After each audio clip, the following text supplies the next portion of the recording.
Oh, weep, grog, no, weep, nitty bong, my fellow addicts. This is TFA 1024, the Transformers Addict, coming to you with TFTC episode number, what is it, 58? That's correct. Wait, 58. Uh, this is pretty much a web series where we talk about the latest news developments within the Transformers franchise, as well as a topic of our shared agreement. Uh, without any of this being possible, thank you to Cyborg Raptor here for still being the main manager of producing the broadcast. I am still out of a computer. I figured out what the problem is. I just got to get it fixed, and I still have to get that laptop from my buddy David. So, you know, we'll just be doing this kind of formula from now on. And hey, well, I mentioned people. Let's go and get introductions out of the way. So, co-admin, go ahead. Alrighty. Hello, it's me, Cyberraptor, or also known as Matt. I am the co-admin to here of the Transformers Addicting Entertainment, and I also am the co-host and star of Console Crabs. Check us out. We're doing a bunch of videos on YouTube, and yeah, here I am. And we got a new guest joining us today on TFTC. Feel free to go and introduce yourself. Okay. My name is Prowl105 Stop Motion Master. All right, cool. All right. So yeah, let's just go and address the elephant in the room and feed it a peanut and get it over with. Because So we're gonna go with the main topic first. yeah, I think honestly we'll go with the main topic first. Because That's honestly, fair. Very fair. okay. Listen, my fellow addicts. You know I'm passionate about my giant shape-shifting Cybertronians. I know a lot of you are not fond of the movie universe. I know a lot of you out there are probably Bay haters, and you think that, oh, it's Michael Bay's fault because he touched his greedy little fingers on it because he wanted explosions.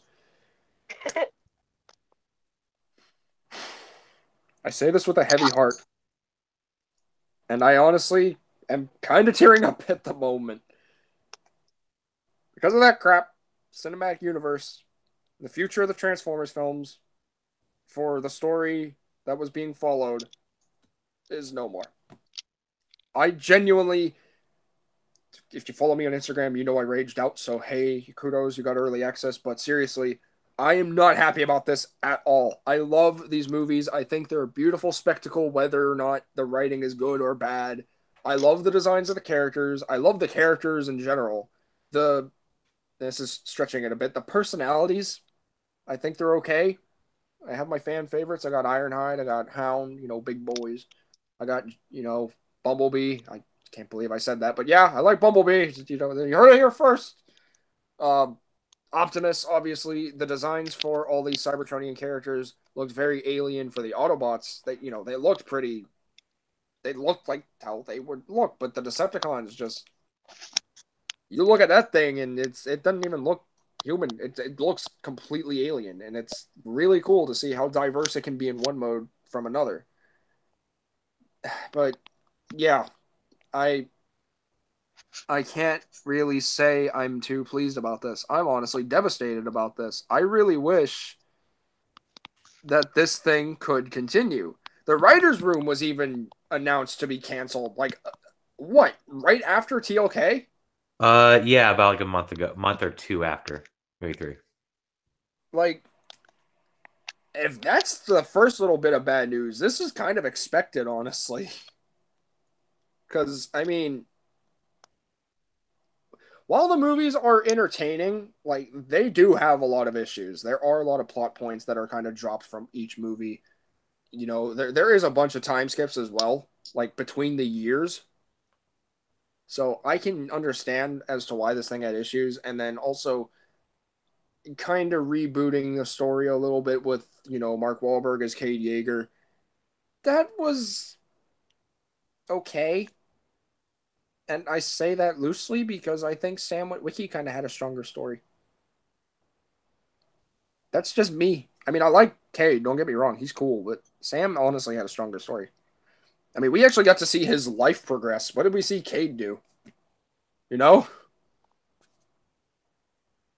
I don't know. It's just it really honestly kind of breaks my heart just to hear that this is no longer going to be a thing. Um, and we have no idea what other concepts they had or what other characters they had in store or what other story developments or other designs. now all of these are kind of just like movie G1 in a sense. And I'm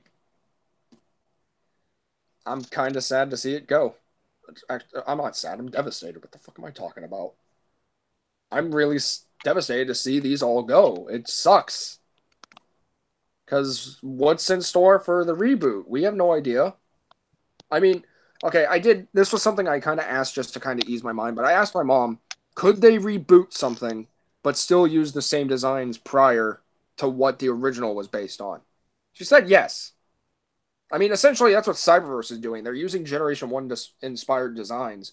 So, what are the chances that the reboot for the movie universe can just be slightly tweaked previous movie designs? Because I'm serious. I'm fearful about what's going to happen with the future of this movie franchise. I really am. I'm terrified. But, yeah, that's pretty much my say on it. So, Cyborg, Prowl, either one of you want to take it away? Yeah. I'll start here. For the movie for me it's pretty much what got me into Transformers. I had really absolutely, you can say that I had no care for the franchise before the film. I remember going to the theater after graduating elementary school, and it was playing. I was watching it the weekend of the premiere, and watching it, and I was like, wow, like this looks amazing. Like, I want to know more about it. And before I know it, by the time 2 came out, I was more hooked than ever before than any other thing I've heard of. So for the franchise to be over, I mean, in a way, it kind of killed itself, because 3 was a great way to end it, but it's just the fact they know they can make more money, so they kept making more, and they just kept pushing it. And because if you don't have a good constructed like continuity and good writers who care about that continuity, then it starts to fall apart. And that's exactly what happened. The Last Night is an example of what happens when you ignore past things, as well as make ideas that aren't really the best. Because with Transformers 5, it completely cut out all the whatever continuity it had from 4. Some things sticked, but most things didn't. And not to mention that, but also the movie just overall bad. It was just it was bad editing, bad cutting. That aspect ratio though. That aspect ratio was terrible. Characters showed up that they teased in trailers and they didn't really matter, like the girl. So it kind of sucks that it's like it, because Transformers 5 was like, the promotion was spot on. The marketing was like, this is it. This is the start of a new wave of Transformer films. And they even and you can tell that they, going into this, they were like, oh yeah, because they announced it before the Last Night. I was like, yep, the Last Night 2017, Bumblebee 2018, 6 2019. We have an animated movie coming on the way too. It was the franchise looked bright, but because of the failure with the box office and the reviews, the Last Night just getting destroyed.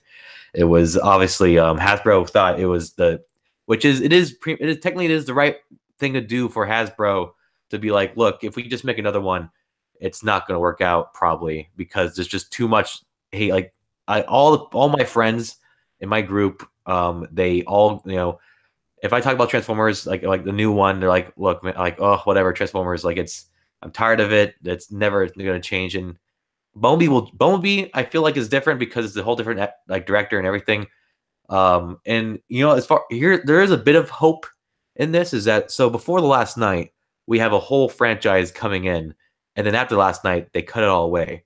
If Bumblebee becomes more successful than they can possibly ever imagine, then it's possible that with all that success, we could still salvage this. Though I don't think it's going to happen. I think what they're going to do is reboot. I don't know if it's completely confirmed. Like, no official Hasbro like person, like, no one said reset. It was mentioned during the press release in the like the Toy Fair kind of coverage, and so it's been throwing out there a while. And so is a reboot happening? Yes, sorta, just not confirmed. And it's not going to be happening until 2025 or so, around that area. Which, as far as, who knows? My guess is that, like, my guess is a way while back, and you can hear it in previous streams, but I mentioned that I think that my original idea that they thought they're going to finish 6 and then wait a while, and then they'll put them in the Hasbro Cinematic Universe, with the GI Joe and Micronauts and Dungeons and Dragons, which is all confirmed. And I thought they were going to just make a cinematic universe of all the Hasbro properties, kind of like what the comics are doing right now. So I guess in a way, it sucks that we're going to leave this franchise with a cliffhanger, and there's really the only way we can finish it is either with our own imaginations, or maybe if Hasbro releases a comic, like just a sequel but in comic form. I don't know, but it's a shame that we're like that. It was a shame that last night what became what it was, because it just ruined what it was going to be. We were supposed to see a lot of things in Transformers 6. We're supposed to see Alpha Trion and Onyx Prime and Megatron's backstory, and it was supposed to they're supposed to all unite to fight Unicron for the last battle, and it's that's not going to happen anymore. So it's a shame that this is all coming to an end as of today. Well, I mean, or I guess technically as of the end of this year.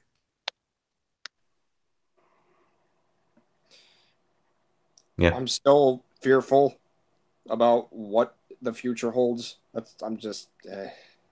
how about you, Prowl? Yeah, Prowl. What are your thoughts? It's gonna be sad. I'm gonna miss this universe, but The Last Night wasn't the greatest movie.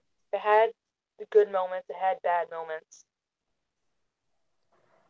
Yeah, I'm gonna miss this universe, especially some of the characters like Hound, Crosshairs.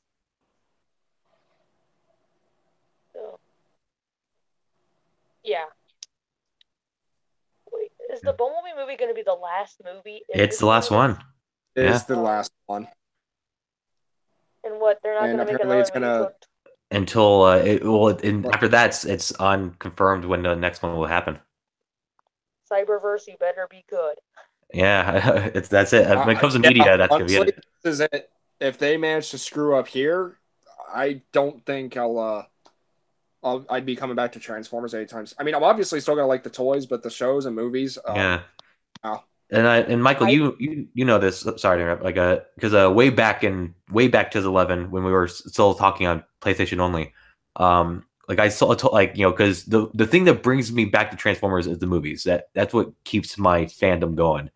And with the movies gone, like I don't like because I only get I get figures near movie times because that's when I get pumped. Mm-hmm. But with no movies coming out anytime soon, like I'll like. I remember I told you way back after Dark of the Moon, I'm like, I don't know if I'm going to be a fan anymore for as long as I can, because without movies, like I have no fuel, and that's exactly what's going on now. Slightly like overreacting a little bit. Yeah, it was about to happen. It was bound to happen. There are only so many ideas that can be pushed and used, and oh god, since this universe is getting basically thrown in the trash can, I'm glad they're making that movie edition line even more. True, yeah, it's becoming more like, instead of a studio series, it's kind of feel it more like a tribute series of all these films. It's going to be which is going to be a good line. Which I guess that's who I'm excited the most for. And when this toy fair pops up tomorrow, I want to see just the amazing designs and their full official like reveal, especially Grimlock. The toy fair's tomorrow. Yes, it's technically tonight. Oh yeah, it is actually tonight. Yeah, that's why they showed off some those Cyberverse images yesterday. Oh yeah. I thought it was next weekend. Oh no, yeah, you're prepare yourself. It's all coming tomorrow. Which like after we talk about the movie, because pretty much the only thing we have for this TFTC is we're gonna mostly talk about the cinematic universe being canceled, and then we'll talk about the Cyberverse toys, and we'll talk about the top, like we'll say our top 5 like excited things for Toy Fair or something. Oh boy. But yeah, any other comments you guys? Do you guys want to? How about this, Michael, and then Prowl, and then I. Michael, what's your favorite Transformers movie memory? If he's even there. Hello? Yeah, hello? I don't think he's there. Michael? He's gone. He's gone. All Okay. right, Prowl. Prowl, what's your favorite Uh, part? Like of all the movies, it doesn't have to be a scene from the movie, just a memory. What's your favorite memory of the movie franchise that that you can think of? oh man, it's hard. Probably my reaction to Ironhide's death in Dark of the Moon. Oh shit. Okay, that's good shit. I when I Oh, my watched internet that, decided to say, sorry, my Whoa, internet what? decided to say screw you because apparently I just got disconnected. Oh shit. Okay. So that's why everything went dark. Sorry about that, guys.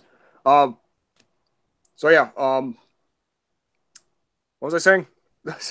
Uh, well, hold on. Before you jumped in, I was talking. I mentioned what are your favorite memories of the movie universe, and Prowl was telling what what was it? um, my reaction to Ironhide's death. Ah, Mm, that's I'm a yeah, so that's a pretty impacting. I got the DVD and I watched it when it came out on DVD. And I was so excited. And as soon as Ironhide died, I ran out of my living room. I ran out of my room and started raging. Yeah, yeah, iconic Ironhide. character's death can do that to you. Ironhide's death still really bugs me. And like that just leaves a really sour taste on my mouth. I can't get Yeah. over that. I mean, I still accept it, but it just still See, why? I kind of wish for me it's not like I guess is I my reaction to it wasn't as big only because was it I they spoiled that scene online like good weeks Yeah, like two the weeks whole before. shock. Yeah, the whole Yeah, shock value was taken out of it. exactly. And like only Well, for me, Dark of the Moon itself was I didn't have much shock value because I read the book. I don't know why I did that. That was really dumb of me. But also like the comic adaptation was released online like a week before, so people could read the comic and watch the movie, of the movie pretty much. Mm-hmm. well, when that movie came out, I wasn't online. I was on like tablets or anything. I was probably like 5 or 6 when it I came don't even out. think I had Gotcha. a phone or a tablet at that time, so I'm like, yeah, I'm completely in the dark. I think I had my Yeah, computer, but I never really went on it. Oh I yeah, I had the was TV. full. I was full online. I was like, because all I wanted was like, wow, what's happening in Transformers 3, the third one? I can't believe it's a trilogy, and I guess I got what I deserved, and like pretty much kind of like the last night, like a lot, pretty much all the trailers and all the stuff that revealed for it ended up, souring my experiences because the last night kind of did that too with all the TV spots it came out with because there was a lot of I stuff the TV didn't. spots showed that I wish they kind of didn't. What's really cool to see like an Onslaught. in-depth. Oh, sorry. Oh, I was just gonna say Onslaught's death. Yeah, exactly. Yeah, see, I mean, it's a small scene, like literally it happens like that. But yeah, onslaught. Like, I mean, And I wouldn't mind to watch that in the theater first before the TV spot. Especially, and all same thing with Stinger too. Had to that happened too. oh yeah, Oh, they I didn't did see show that. Stinger's death as well. I forgot Yeah, about it's lame. I wasn't that online either when the fourth one came out. Yeah, so they revealed that his death too. So like, I think that's why I think I'm gonna kind of stay away. I feel like I'll watch trailer 1 and 2, and then I'll be like, all right, I don't want to spoil myself if anymore. I see a TV Yeah, I'm spot, not. I'll see a TV spot on TV. I'm not gonna look online. Exactly. Yeah, and I don't That's have been, cable, so that's been I a major mistake that I've done through all these Transformers movies so far. Well, yeah. okay, specifically from Dark of the Moon till the last night because I essentially kind of gave my whole like Age of Extinction. Like I said, I'm pretty sure I said this in a past stream before, but yeah, I remember rewatching or watching the ending to Age of Extinction because I was curious and someone posted it online and I watched it and I spoiled myself. But I forced myself to mentally forget it the next day because I was gonna go see Age of Extinction right after. Otherwise, move on my part, but hey, it was a pretty cool thing. I got to enjoy the rest of the movie. I still enjoyed the ending, but Yeah, sucks the lockdown died. I don't know why they yeah. had to kill off every main bad villain in these movies. Like, come on, why can't the Decepticons just retreat? Okay, this guy shouldn't have died. I'm not gonna show my face. I'm just gonna show this guy shouldn't have died. Nitro Zeus. Nitro. Justice for Yeah. Nitro. Or at least do the planned like was it the head swap that they were originally supposed to do with Cogman. Yeah. Yeah, that one. I Hmm. I'm just gonna say this: justice for Nitro. Yep. Which was it? I was talking to on a stream recently, like not a stream, a forum, and a forum was talking about like why Nitro Zeus, the character in The Last Night, who has screen time of probably about maybe 2.5 minutes of the entire film, and yet he's like a fan favorite, which is because when you think of all the Decepticons in all 5 movies, they're all like snarling, bestial, grunting, like orcish looking monsters. Then they barely talk, and the characters that do talk become fan favorites because that shows personality, even if it's not like major personality. If you talk and you talk like a certain a certain accent or thing, it's somewhat of a personality, and because of that, you become fan favorites. That's why Barricade comes back. That's why everyone loves Nitro Zeus. Everyone loves someone who can speak English. Yeah, because you can actually hear what they're saying. Exactly, and people like that. And instead of a bunch of Decepticons that speak gibberish and they just shoot and then they die. Shockwave. Yeah, exactly. See, Shockwave was supposed to. It was a big thing. I did a freaking wasted like Decepticon TFA editorial on him. Yeah. Yeah, one of the best Decepticons. Exactly. They promoted him in a fucking Burger King commercial. Yeah, he was supposed to be the big guy. He was the main villain. Well, to hide the fact that Sentinel Prime was the main villain, but he was supposed to be. He was hyped, and then of course, you show him for one scene, cut him, and then you wait for 2 hours, and then he's back again, and then he grunts and growls, and then he dies as non-characters. Was there an interview with Michael Bay saying he was the main villain? Like there way before, like kind of near time of post Revenge of the Fallen, instead of pre Dark of the Moon. Like it was announced that Shockwave was the main villain. He said hey, it's announced that he will be the main villain of Transformers 3. So everyone was like, Shockwave, that's perfect because he's all about logic and he's super intelligent. It makes sense. And then they reveal they reveal the design, it was cool. And then once the movie actually popped up, or I guess the books and the comics popped up, people realized that he doesn't really do anything. And yeah. I hate it.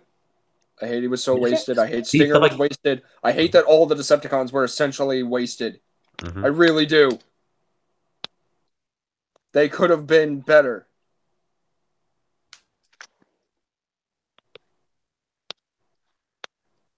I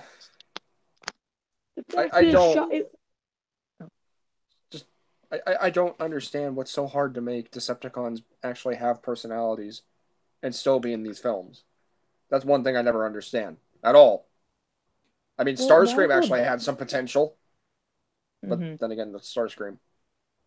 Yeah, exactly. They focused the main guys. They focused on a little bit with, and not really Soundwave. Soundwave didn't he talked. At least that was that. But he really didn't Did he have personality? Not really. Which sucks because he's a big major fan favorite character. It's a shame that it's I don't know why they decided to sacrifice villain characterization for human plot and some Autobot characterization, because I can't say for the Autobot. I mean, 4 and 5 changed that for the better, because we get a lot of character for all the Autobots in that one. But 1 through 3 really wasn't they had something, but it wasn't fleshed out. I might get really bad comments over this opinion.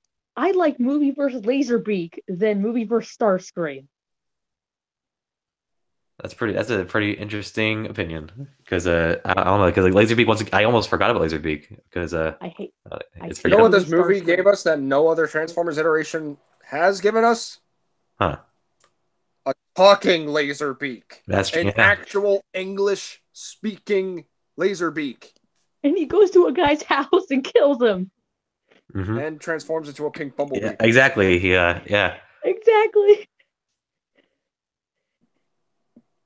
I just all the little kids in that theater were devastated. Yeah, it's I guess I get That's one of the number one things I'm saying. This movie has given us so many unique things. They really have. They all spark. We never knew about what this was. We didn't know about this. Making Merlin's staff an artifact, the Star Harvester. We never heard of this. Were the pillars ever in G1 or anything? No, I mean the pillars get. I guess if you count the pillars as technically as the space bridge, then yeah, but like it, not in that form. And we got a lot of, like I said, a lot of cool characters, a lot of cool, interesting designs, like the Wreckers. The Wreckers were officially added into something in the Transformers. That's true. Before the movies, the Wreckers were only comic. Yeah, they were never in the cartoon. They were in the comics, but they were never in any like large Transformers media. They were all they were in the movies. Yep. But I guess the good thing, like, so let's say like 8 years go by and they reboot it. The good thing is that Hasbro said that they are taking full control of how things work. That means they're gonna they'll greenlight the scripts. They'll they'll kind of have the overall viewing of how this movie's being made, and they have full control of what they don't like and what they do like. So when Transformers 1 again, the second one, Transformers reboot comes out, it will probably be a very more like Transformers tone, I guess. Like it'll have a more Transformers feel to it. They'll probably have characters for Megatron and Starscream and Soundwave, and they'll probably have characters for the Autobots, and they'll probably, who knows, maybe they might it'd be awesome if like the writers from IDW helped. Amazing that is, because when it comes to Transformers writing, that's the best we have. It's amazing. James Roberts, man. Yes, like it's stuff like that. Like it's like character. Yeah, stuff like if you got like comic writers to write the movie, I wonder how that would change the ball game for Transformers. Now the writer. No, go ahead, Pro. Sorry. Oh, I was just gonna say the writer. Is it James Roberts who writes More Than Meets the Eye and Lost Light? Mm-hmm. Well, if James you Roberts, give him, he knows what he's doing.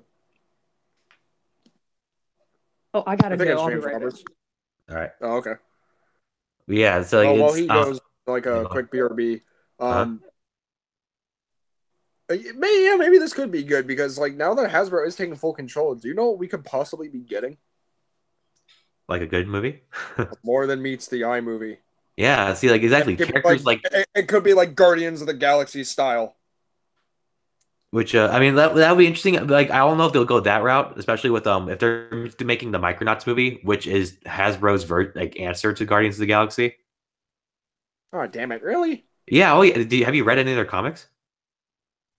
I never really cared for Micronauts. No, in that case, pretty much, I'll explain to you that the Micronauts is the Hasbro Guardians of the Galaxy. There's a Star-Lord character, there's a Drax character, there's a Gamora character, and yes, there's kind of like there's a Rocket character, but he's like a little robot. Like literally, they have, and their whole thing is that there's these group of unusual characters are in this ship. And they're flying around. Only instead of space, it's someone's living room or like a backyard.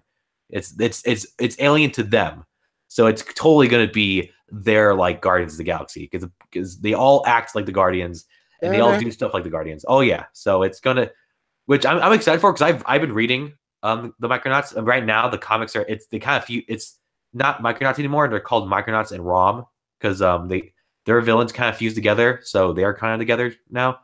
I think Rom is actually small with them, so he's also mechanized. So, because I also love Rom, it sucks that Rom recently was announced also canned in the cinematic universe, so that sucks. But yeah.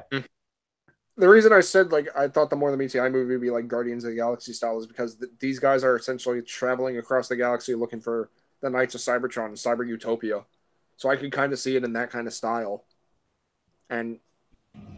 I get because like honestly, you look at Matumti Hot Rod, he's essentially or Rodimus, whatever you want to call him. He's like Star-Lord. It's I don't know. Yeah, that's just me. But I know which that sucks. And unfortunately, like I don't think we'll get to on that. But see, the Transformers reboot will for sure be a fresh, like just a reset, a fresh. I don't know I'm trying to find a word to say it, but it's just going to be just another Transformers 1. It's going to start from scratch and it's going to feel good, especially if we wait like a couple years. It's going to be like, oh, yeah, Transformers. I remember that. Oh, I think like a new one coming out. That sounds good, actually. Probably gonna And be like like they'll probably announce like a good director and whoa, a good director and a good actor. Oh man, thank God. And we'll probably get the feeling of one again. Or who knows? It might be like I'm trying to think of a recent movie that came out that was really good. Black Panther. That origin movie was amazing. Not origin, like a solo movie. So if they redo like a film, like another solo film, or nothing like too big of a set like cinematic universe like that, like it's like it all depends on a good writing and good acting, and then you have a good movie. And I think if they get their shit together, they'll be like, we learned from the past. The cinematic universe started okay, but then it went down poorly, so we can fix this and make a good movie franchise. I'm probably gonna be like 25 or 26 when this next movie comes out, and I'll feel old. Oh yeah, no, I'll do like see if it's like 2025. Let's say 2025, I'll be 30 years old.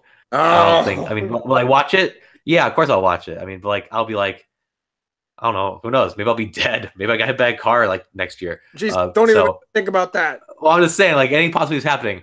But like it's always curious to think, like because all these movies are coming out in so many years from now. They have it so planned out, but like it's gonna take so long. I mean, I'm glad they're giving themselves years to figure it out because they have like they need to. These were rushed. Yeah, for sure. Oh yeah, especially like last night, like it. Or I guess it's last night, but like I'm glad Bumblebee actually moved to December because I'm pretty sure if they went to June, there would be scenes in that movie that probably would have been like cut or not like just weren't made correctly because of it. Like oh, we gotta get this movie out in like a few months. We gotta like finish it now.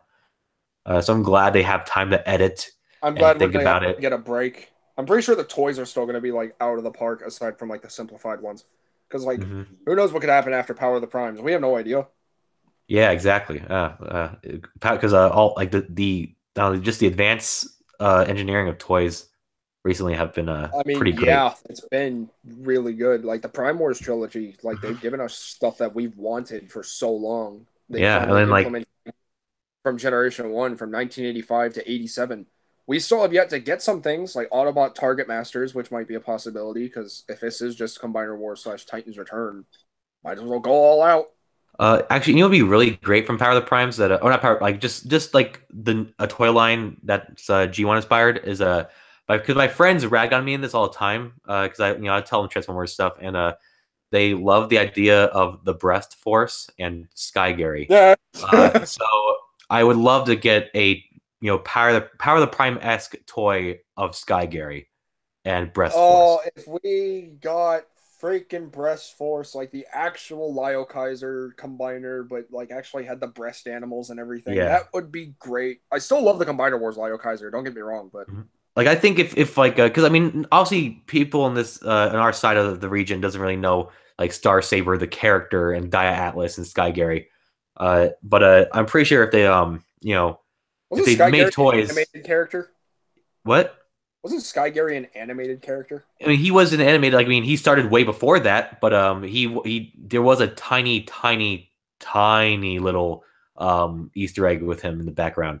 But other than that, like I'm talking like OG Sky Gary, where like it's a manga and he revived Optimus Prime, and because of it, I don't know, he got like Optimus Prime powers.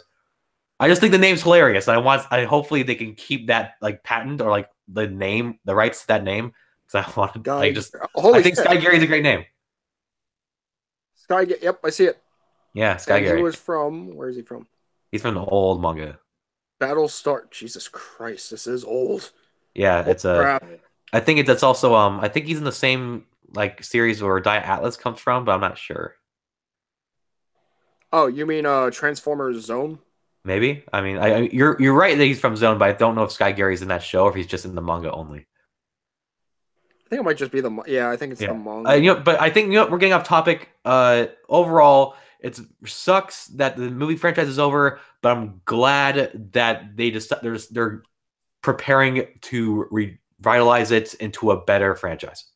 I'm half-heartedly glad. I do greatly appreciate the fact that Hasbro has honestly said that, like, yeah, we know you guys don't like these films. It is kind of the basic same formula from each and every one. Starts off with something in the past. cuts to present with our human character. Oh, they're Transformers. The artifact somehow manages to save the day, or something. So I'm glad that they're actually paying attention to this kind of stuff because Hasbro does care about us fans, or else we would have not been getting like fucking Rodimus Prime, Abominus, all these combiners, Titans Return. Like, it greatly does warm my heart to know that they do greatly care about this franchise as much as we do. I mean, some of these employees, they might have been Transformers fans before they even worked for Hasbro. This just might have been their dream job, like mine. But the only thing that I want as an end result is I'm willing to accept the change, but I'm still going to hold the original movie designs close to my heart because, frankly, I really like those designs. And if at all possible they do reboot this, I mean, they are.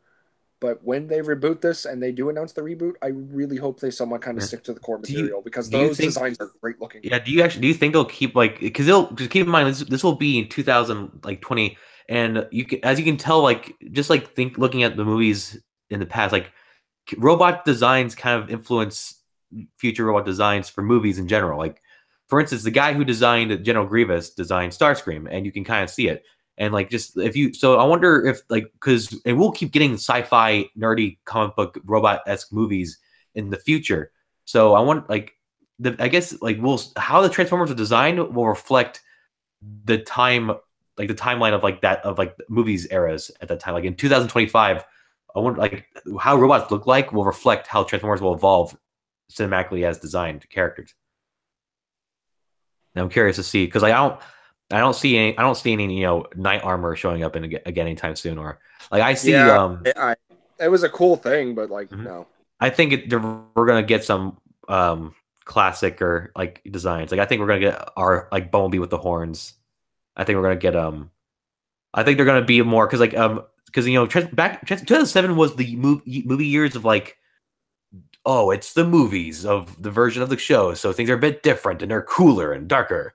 Where nowadays, let's say Marvel movies, it's just like in the comics, only designed in a stylized way that is modern to the times we have now.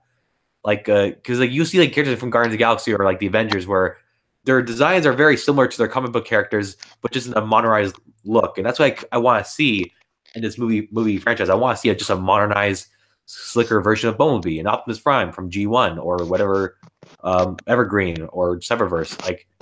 I'm expecting to see a modernized G1 Megatron and Soundwave. They just look very similar, just slicker and cooler. That's why I'm seeing in the future here.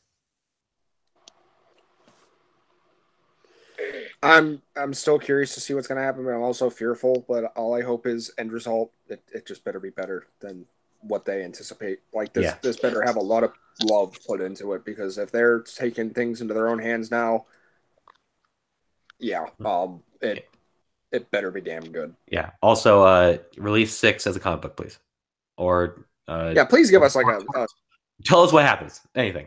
Just say Unicron. You say Megatron, Optimus become pals, and they fight Unicron, and then they become mates, and Cybertron, I don't know, sticks to Earth forever, or Cybertron leaves Earth and gets her own thing.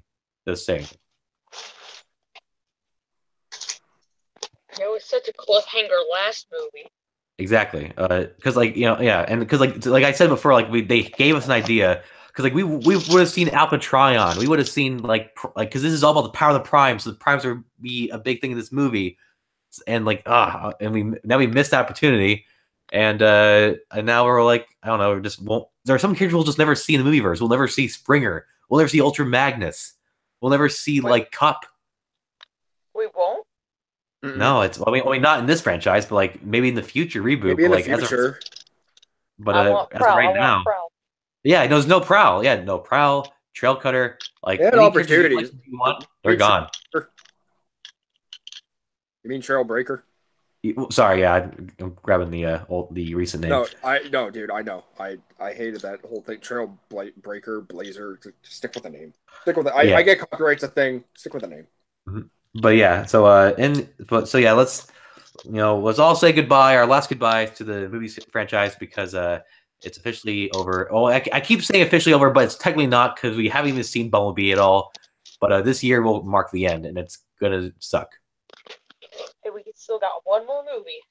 One more movie, guys. Yeah. And watch it become the right, and like I said before, who knows? Maybe it might be so good they'll continue 6. I mean, Bumblebee movie is essentially going to be like the Iron Giant, so hey, that's already a plus. Exactly, and they showed footage at the investors today, so maybe they might see some footage tomorrow. I don't know. If we get a trailer for the Bumblebee movie this early, I'm actually okay with it. I mean, Yeah, it's going to be great. released this December 21st, so I mean, like trailer... if they do show footage, it will be very minimal. Like it'll be like a good 30-second trailer, a teaser. Sorry, but anything.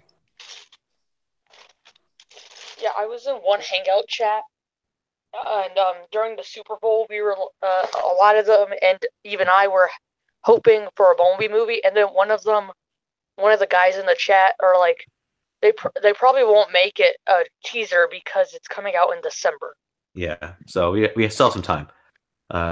we got a good 3 quarters yet.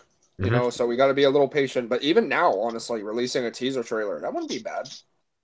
Yeah, that'd be cool. Let's wait until maybe early summer to release an actual trailer or something. Oh, for sure.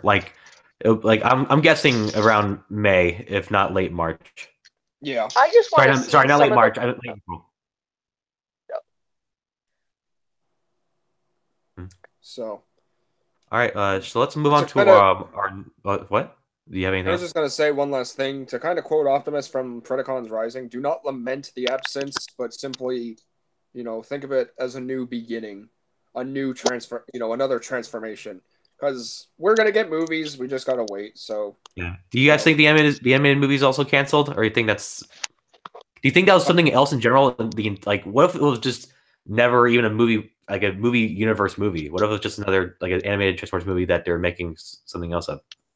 I really kind of hope that that was a legit thing, because I do want to see Transformers 1, apparently, is what it's called. Yeah, I mean, what it'd be great if they, with this whole change of like, oh man, Transformers 1, we got, because they never really, I don't know if they started actually animating it. I think they're just trying to get hire staff to do it.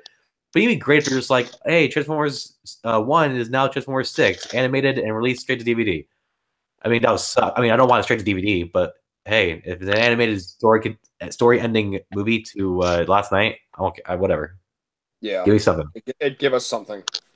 Just all right. So sorry. Let's move on to the next topic of yesterday's reveal of new toys.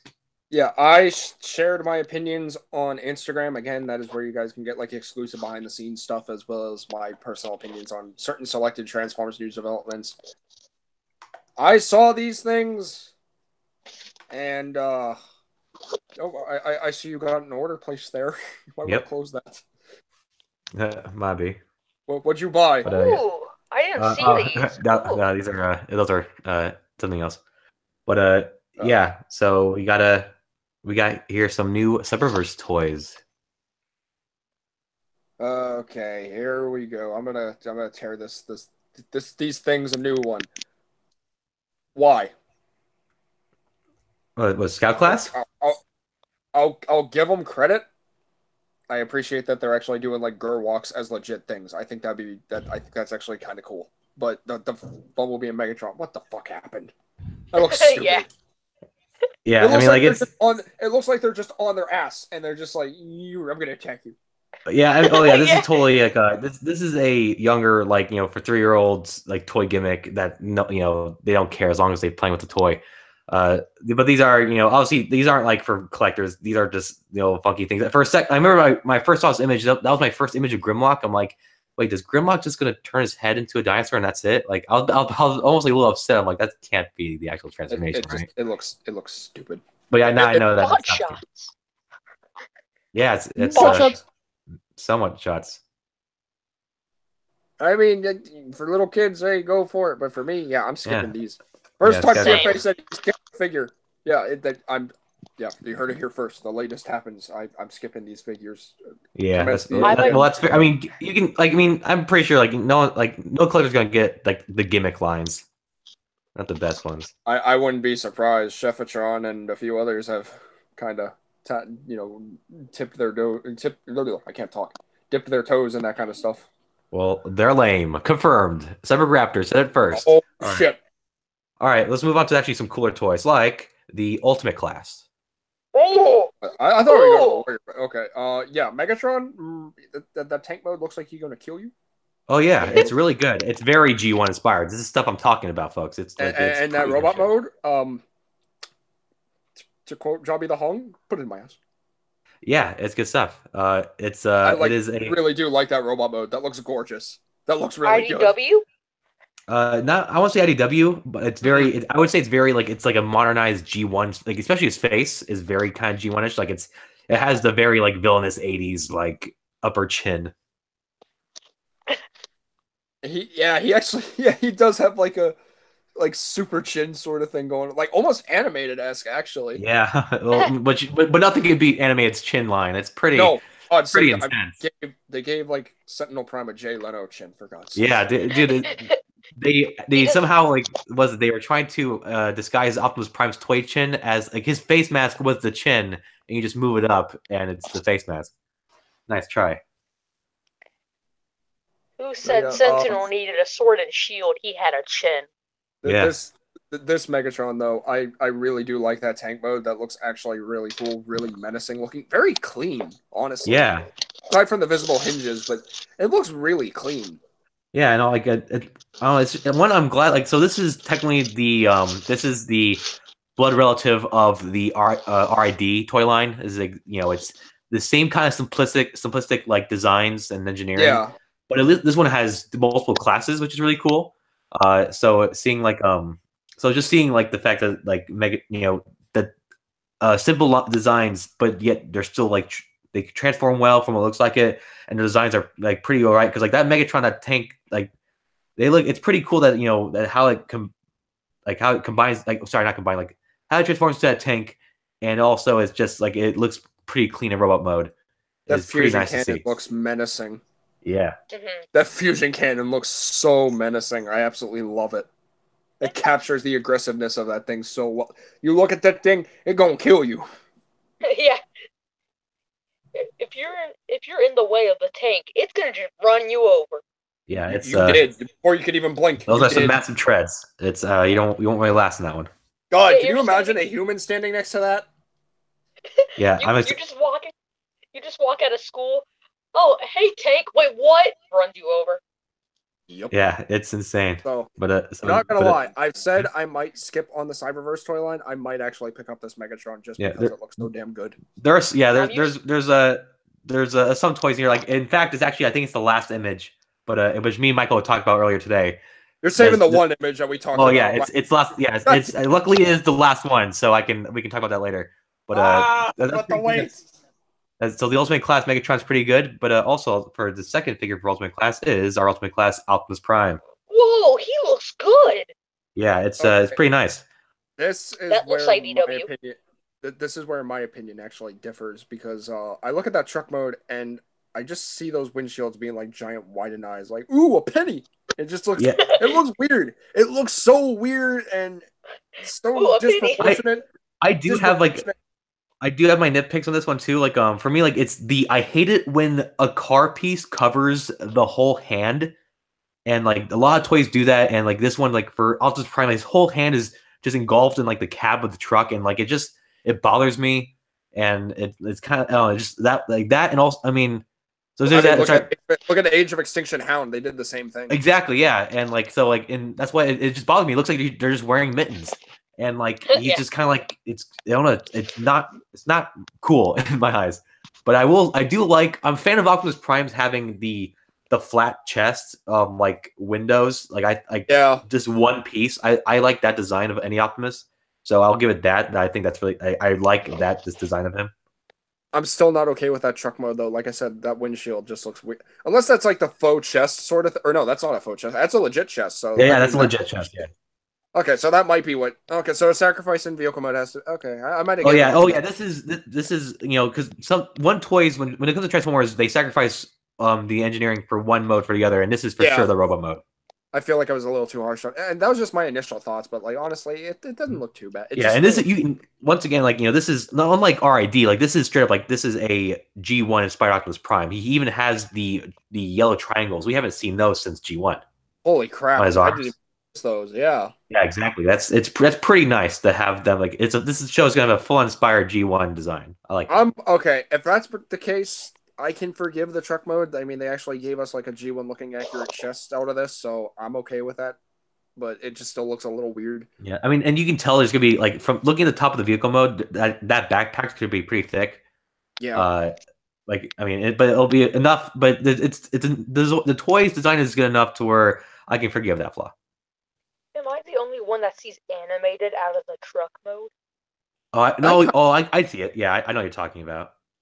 I'm still gonna think about this Optimus. I'll watch a review first, and then maybe I'll pick it up if it's any good. But if not, yeah, I'm probably gonna skip this one. Yes, I'm like getting I see what you're talking I about, love Prowl, because I Optimus. see his little nose, like the nose, the I don't even know what it's called, like the part of the truck that like is his waist, like it is very smaller compared to the windows, and that's kind of the very grill section, animated. it's just the grill, yeah.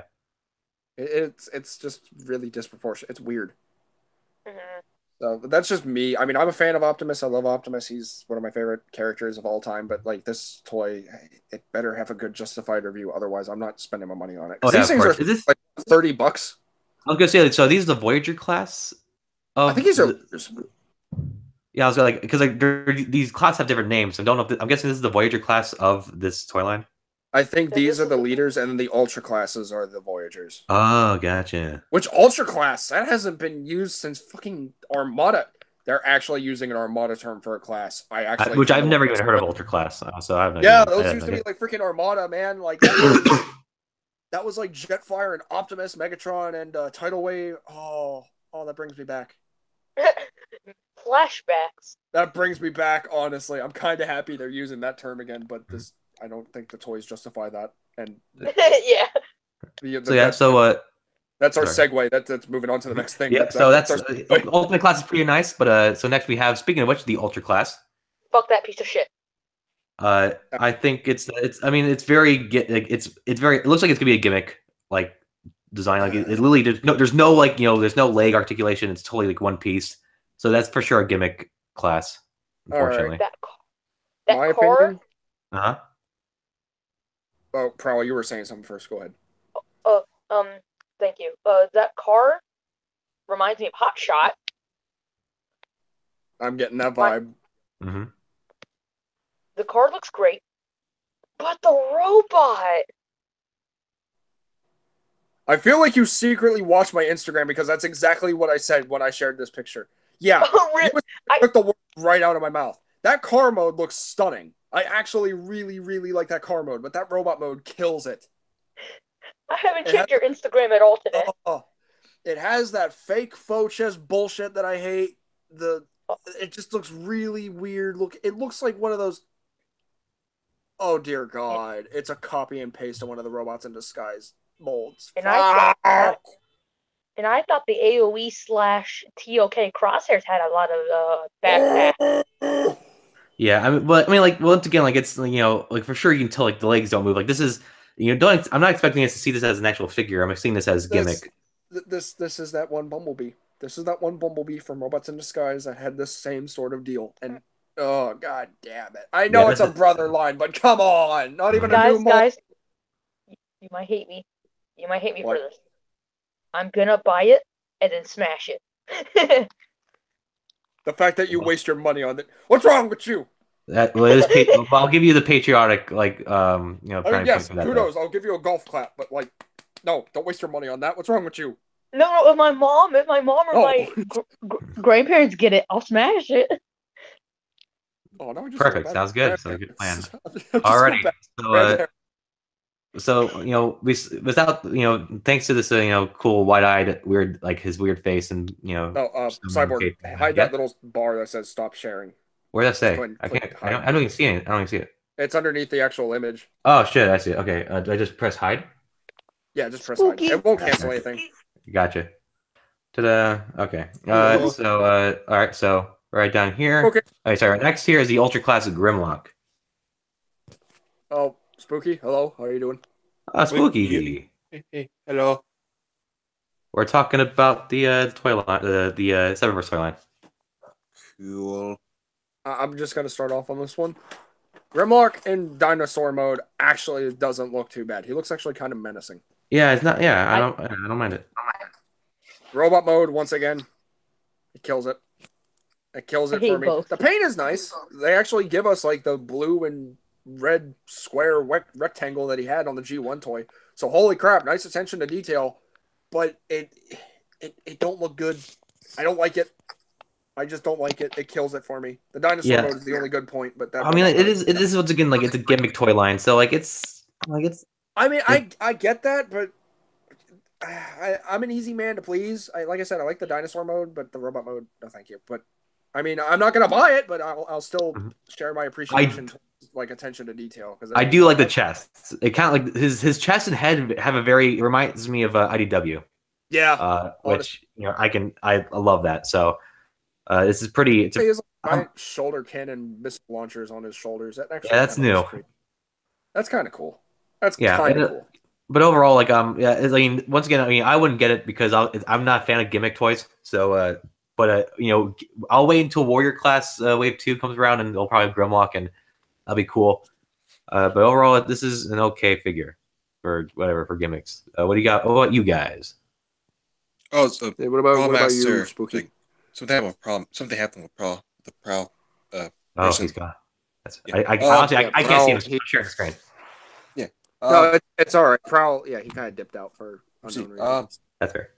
Hey, question. I'm not used to ultra classes. How big are they supposed to be? That's a good question. I don't even know. These are, like I said, Ultra class was normally like Voyager class, so I want to say Voyager. Would these things really be that Voyager sized? I Kind of mean, lame. Yeah, honestly, They they were like that with the Robots in Disguise ones, like the Grimlock, the Bumblebee, the Sideswipe, all those. They were roughly Voyager class. So, let's see. Oh, it's Dino mode. I don't know. It feels kind of iffy to me. Just probably looking at his head. It's odd how angular it is for me. How it kind of goes down. It looks like he's got like a really dumb, cheeky smile on his face. I guess I just see like the smile now. I actually like the robot mode. Like, at least, it looks fine to me.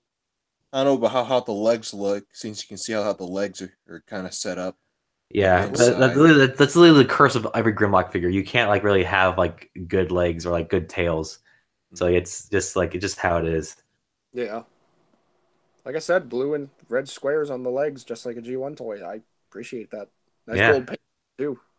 He has 3 toes, and so that's one thing. Yeah, that's true. Each feet. I don't know, it looks fine to me. Alrighty, let's move on to that next toy, and it's going to be the Ultra Class Starscream. This is a Starscream that makes me proud. He's packing some pretty like big heat there with those missile launchers. He gonna fuck you. He gonna fuck you up. He gonna kill you. He got those giant missile launchers. They fire 7 missiles. You dead. That's 14 missiles. Yeah, I mean, do you think? God damn it! That reminds me of Hugh's review of the Generation 2 Smoke Sniper, and you remember what I'm talking? The Dreadwing and Smoke Sniper. I think so. Yeah, like when he did like he did like the an ultra review of all of them. But if that's not the best part of this figure, 14 missiles. Yeah, that's true. I remember that. Yeah, once again, it's part of that gimmick line, so like there's not gonna be much articulation, but it's whatever Starscream. At least it's nice to know that the Starscream's design is very G1 accurate, which we haven't seen a G1 Starscream design for a show in years. We haven't seen a Generation 1 Starscream design since 1984. Well, I guess we should probably remember the fact that IDW did. Not IDW. Robots in Disguise did that. I guess it's just kind of forgettable because it is the G1 design. It's just prime stylized. Yeah. All right. Yeah, I'll give you that. But this one is gonna be like this is a more faithful incarnation. Yeah, this is so much more faithful to the source design. And I'm not gonna lie, I kind of like this. I might actually buy this one. The only thing that really bugged me though was like how you can actually see the robot mode chest and like lower torso in the vehicle mode, like it's right there. But I can forgive that because of those giant ass like missile pylons. That, and he gives me a Thunderwing vibe. Oh yeah, the Thunderwing, especially with those large missile launcher things, have a very Thunderwing look to it. That's yeah. exactly why he gives me a Thunderwing vibe so bad. Those are some thick cannons. But yeah, overall, good. Anything spooky D? Any thoughts? I mean, you guys pretty much said it. Just those not turbines, those missiles. I don't know how to feel about those missiles. It's a big surprise to me. Yeah. All right. Well, yeah. Good job for the Ultra Class. 14 missiles. You can't escape that shit. You're gonna die. Alrighty, let's move on to that next figure, which is the Warrior Class Bumblebee. Okay. God damn it! Why? First of all, Warrior. Okay, addressing the elephant in the room. Okay, here's your peanut. Get the fuck out. What happened? What happened to the robot mode? It doesn't really look like. It doesn't look accurate to. Okay, A, it doesn't look accurate to the show that they're trying to produce, and B, it looks the upper part of the body looks very clunky. I don't know what's happening behind his arms there, but it's very cluttered. Okay, again, I'm gonna quote Brian from aka TFA and Page 101. This essentially reminds me. I agree with him on this. This honestly reminds me of the Combiner Wars Blackjack. Oh, that's right. He has a somewhat similar design, especially the chest. Yeah, I see it. It doesn't look. Maybe this thing is mistransformed. I hope it's mistransformed. I mean that's true. I don't know. That the way that the feet are molded, it looks like the feet. I mean, this just looks like it just could be a bad figure. I mean, it's kind of funny that the main character's figure is poorly designed. It's like they know the show is gonna be bad, so they make crappy figures of it. They know it's gonna be bad. Or that, or kids will obviously want them, and it won't matter to them at all as long as the kids are buying Bumblebee toys. Oh, if that's the case, I feel bad for the kids. Yeah. Yeah. Are you kidding me? Don't waste your money on this if the show's bad. I don't even know if parents watch my stuff, but hey, if you do, take it from me. Don't buy the stuff. This is sad. This is really bad. That vehicle mode looks good, but that robot mode, yuck. Oh is that supposed to be his gun? Like his gun thing? Like is that gonna be the main his main gun of the series? It looks like I can't even tell what it is. If they actually give him a cannon arm like Shockwave, I will not be pleased. I don't know if that's like a stinger thing or if that's like I think it's actually like it's gonna be a stinger because he's a Bumblebee. He has of course. I guess we'll see. And This looks so odd. Yeah, right. At least he has the horns, I guess. Next, we got our Warrior Class Optimus Prime. It's obviously not better than Ultra Class. What the fuck did they do to him? I know, Lily. He looks like he's wearing a cast. His arm, he broke both his arms, and he can't really move. Help me! I'm still going to lead you. You don't have to fear anything. What happened to your arm? You give me a hand or two. Bumblebee just claps with a cheeky smile, like, you little yellow bastard. But yeah, it's. At least the view. Sorry, go on. Is this okay? I'm just gonna again. I gotta. Why has he got a grilled dick? It's a pretty big grilled dog. What? That's like a basic Optimus Prime thing. First that's what I was looking at too when I first saw this picture. I'm like, that thing's going pretty low down there. It's just stupid. I don't like it. That's a basic Optimus Prime thing. I get it. He's supposed to have the iconic chest, but it just looks like he got a grilled dick. That's bad. Yeah, I guess the vehicle mode is better than the Ultra Class, sorta. That's our Ultimate Class. That truck mode looked good though, but that robot mode. That robot. Yeah, it's not the best. You can totally tell his whole arm is just molded into his arm is just molded together. One of the things I don't like about this, the arms too. Those look trash. I mean, I get it. It's like Generation 1 inspired transformation sort of thing, but yeah, and once again, like I said, I'm not a fan of Mitten Hands, and that is a pure case of Mitten Hands. You can't even fake that. Those you can see them molded in there, but exactly, his hands are just the. They're right there. They're right there. It's stupid. So, that's lame. It reminds me of the the robots in disguise, Warrior Optimus, it's just one whole mold and Oh stuff. God, I and Yeah, forgot see, he it's- had that issue. I forgot about that figure having that same issue. Damn it! That kind of makes me I dislike mean, at that least one. there's separate molds on the Warrior one, not just one big mold like this one. Okay, yeah, true, Yeah. true. They could have easily put like some sort of like pin or something in there to rotate it, but They probably were based on what people have found out about the modification. It probably was like whatever. This different toy, but why are these like upsized legends? Is my question. These Oh my God, Yeah, you're right. that is pretty much what you're talking about. Again, I can't get over that. Why does he have a girl dick? That's a simple Optimus Stop Prime looking thing. down there, man. Come on. Well, It's right there. let's- It's let's- taking up let's- half his body. let's all try to get our eyes away from that grill dick with a new best of the line Warrior class Decepticon Shockwave. It's the best one. I want this. I genuinely want this. First of Yeah, all, this is Generation 1 looking Shockwave looks absolutely beautiful. I don't think we're going to be getting a Power of the Prime Shockwave anytime soon. And if we do, and he is a Voyager, most likely going to be a Combiner or a Headmaster. But hey, that's the price you pay. But you guys know I like spiders. He's a fucking spider tank! Yeah, Spider Tank, such as that's an old, like not old, but like it's very a non-used like design for vehicle mode. Well, I mostly love because that it's kind of so cheating. much! I love that Yeah. so much. I can gush over that for hours. I just love the fact that a spider tank is an alternative mode for a transformer, let alone a popular one. That's fucking cool. Yeah, and for once, this is the first time, at least, or like it's a rare time that Shockwave's arm doesn't become the tank's like nozzle. It's a whole other cannon that he has there. That's pretty cool. See, I'm still thinking he's going to turn into the gun because look at his legs. His legs are still the shape of his Generation 1 design gun. Yeah, I mean, yeah, for sure. Like, I bet you can I think you're gonna fiddle around this toy to make it look like a gun. I don't think it'll. I think I don't think there it'll be might the a way official to gun mode. No, I mean obviously they can't promote this. Hey kids, this is for you. It transforms into a gun. Yeah, right. But yeah, like I see, it's kind of like the War for Cybertron Soundwave deal where you can make him to a boombox unofficially. Yeah. You could probably for sure unofficially make this guy into a gun. Still, Spider Tank. Yeah, it's a That's the cool. I don't really Thank mind you the so tank. The fact that his like is really just him doing the crab walk while his back has a gun. But This is the hey, I most mean, transformation for me. exactly, yeah. I mean, like at least you're conserving energy. But yeah, this is I'm it's what Shockwave is. Shockwave is he turns into a weapon, and he's a tank. It just has legs. He's a Spider Tank.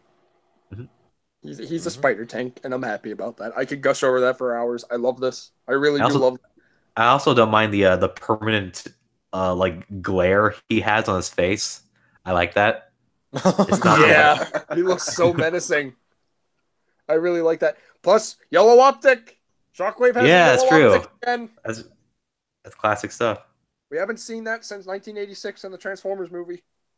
Yeah, we haven't. Yeah, it's like I'm glad Cyberverse is going for the G1 style. I just hope it does well, as a show. I'm hoping for that 2D stuff. I just hope the voice acting is good. I know we won't ever get Corey Burton back as Shockwave, and that kind of sucks. But hopefully they'll find someone. Yeah. But yeah, the Shockwave, I'm getting it. That's for sure. I am buying a Cyberverse figure. I don't care. That's a good looking Shockwave. I can put him with my classics. I can have a Voyager Megatron stand next to a Voyager Starscream and a Voyager. Well, wait, Leader Soundwave. Shit.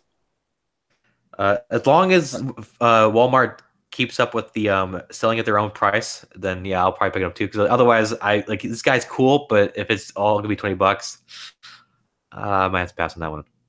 It might be 15 because Walmart doesn't really go by the Exactly, yeah. So that's why I'm hoping to keep it up with that. Other than that, because then I'll grab it, but otherwise I'll pass if it's gonna be full 20. Because I think it's not like I don't think it's worth $20. No. I like Again, I say wait on his chest. Yeah, that. Yeah, his looks pretty cool. chest thingy, like this, like the honeycomb thing going on there is pretty sweet. That does look really cool. I love this Shockwave. I love it so much. Hasbro, you actually made a good Shockwave. Now give us one for Power of the Primes. Yeah, which I don't. I mean, they made What? good Shockwaves before. They made Fall of Cybertron. They made Dark of the Moon. They made Prime, but like an actual good-looking Generation 1 Shockwave. Well, okay, Combiner Wars too, but that thing was tiny as shit. Yeah, that's true. Budget class.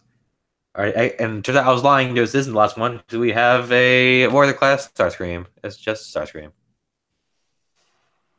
What did they do to my boy? Yeah, he's literally. He looks like he's wearing like because like if you kind of squint and imagine that his legs are like they're like this is like his legs like his bare naked legs. Kind of looks like he's wearing a like a thong of some kind or a very short skirt. They're not painted. God Like those are. Cyborg. Yeah, those are not. Well, look, they're not painted at all. Those are strip is just his legs. That's upsetting. Give me some blue. You could probably put some blue on those toes. That jet mode doesn't help either. Yeah, it's like yeah, it's especially the top part there is all like rigid and like it's busy. It's not clean. I don't. What happened to my boy? That's all I want to know. I love Starscream. Yeah. I never want to pass up on a Starscream figure, but what the fuck did they do to him? At least he's G1 inspired. Let's it's at least it shows it's showing us that the show will have something. I don't know. I just look at this and I'm just like, I am Starscream. I'm apparently anorexic. Oh, man, that actually brings a good point. I wonder who That's voiced a really bad, tasteful joke, but like, I mean, come on. He looks like he's skinny as shit. He does look like he's anorexic. Yeah, he's pretty thin for Starscream. But I guess Starscream can pass as thin. Like think of like Prime Starscream where he literally like his legs if his legs were like a person's legs, you can probably break their bones like just stepping on them. But yeah, overall, Starscream is like there he is, Starscream G1. Who will voice him? Probably Steve Bloom again. Good. I mean, I hope so. I mean, I don't know if they'll bring back any actors from previous shows to return. I mean, I don't expect anyone from like Combiner Wars to voice the Starscream. Please don't have Peter Cullen in this. Please give him some dignity. Please don't have Peter Cullen in this series. Well, hold on. We don't. What if the show's actually really good? Like, I'd be like, who knows? God damn it! I mean, Okay. what is Peter Cullen gonna do? That's the only thing he makes money for. So he's got to make the bill somehow. Oh shit! Now that you say that, I sound like a bad dude who wants to put Peter Cullen out of work.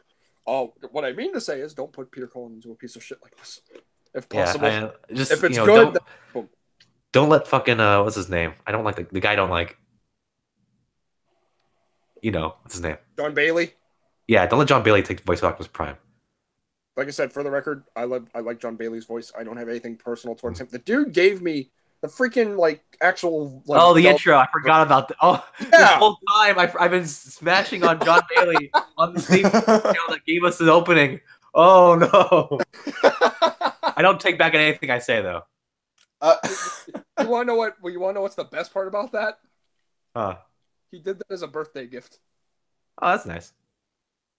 That was really cool. He also does it for I forgot he also does it for Thieves Reviews. Mm-hmm. That's pretty cool. All right. Well, so that's it for I doubt I'll ever watch it, but yeah. Warrior class starts. Yeah. So that's it for Cyberverse. Overall, it's an all right toy line, and that's the Tooth. I want that start. I said Starscream. I want that Shockwave. I want that Shockwave badly. It's a pretty good. That's of all the toys, that's for sure my favorite one. I know you joined us in the middle there, Spooky D. Did you see all the pictures beforehand, or was that your first taste of all of them? I saw them all beforehand. And what do you say is the best one of the line? I want to say this is Shockwave. The Shockwave is pretty solid so far. I look at everybody else, they seem, and maybe just me, but they just seem kind of off with the rest of them. Shockwave seems the one that seems pretty solid. He seems genuine. He doesn't seem like he's like a rehash or remold. He actually feels like a brand new mold. Yeah. Yeah. It's pretty solid. Yeah. Plus, again, I have to like empathize. He turns into a spider tank. That's good shit. And I guess for our last segment, what we'll do, actually, let's do it right now, just to get out of the way before I forget. Spooky D Man, do you have any what's your whole thing with the movie franchise being canceled? What's your opinion on that? Well, oh geez. Oh snap! He put you on the spot. It just seems random after they announced these some years back. Hey, we're gonna make all the other movies. Now let's just cancel and the restart. It just seems kind of random, especially how we're getting the Bumblebee movie. And I guess especially going into it and assuming it's going to be the sequel from all the other stuff. It just seems really out of the blue. I kind of wish they continued it, even though some time back I will keep saying how they've made so many continuity errors or whatever with the continuity in their own series that they might as well reboot it. But I actually want to reboot it though. I like what was going on with the movie. It was a big surprise for everyone here. Yeah, that's all I can just say for that. They dropped the Unicron ball on us, and they don't do anything about it. They leave literally, they dropped Unicron because he's no longer there. Why? I want to know if anyone actually picks this up when they watch this afterwards, but I've just been... Okay, no joke. I've been like marathoning Jobby the Hong, so a lot of what I'm saying and the way I'm saying it kind of sounds like that. That's kind of intentional. But also, he's a good... Well, yeah, Jobby Hong is a great YouTuber. He's fucking amazing.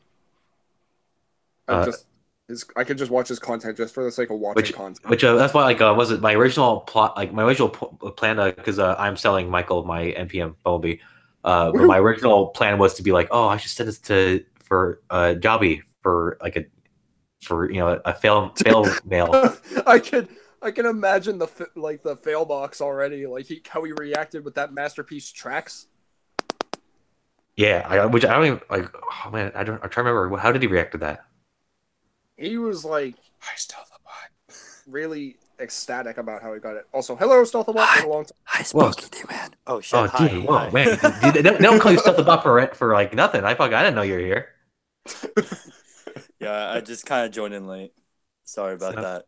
Had a lot going on this week. All right, then hurry. A quick opinion. The movie franchise. Are you upset that it's gone? Are you happy? Well, here's how I feel about this. Like, this is the one thing I kind of wanted to talk about because this Transformers Cyberverse thing. Was it a fan of the toys?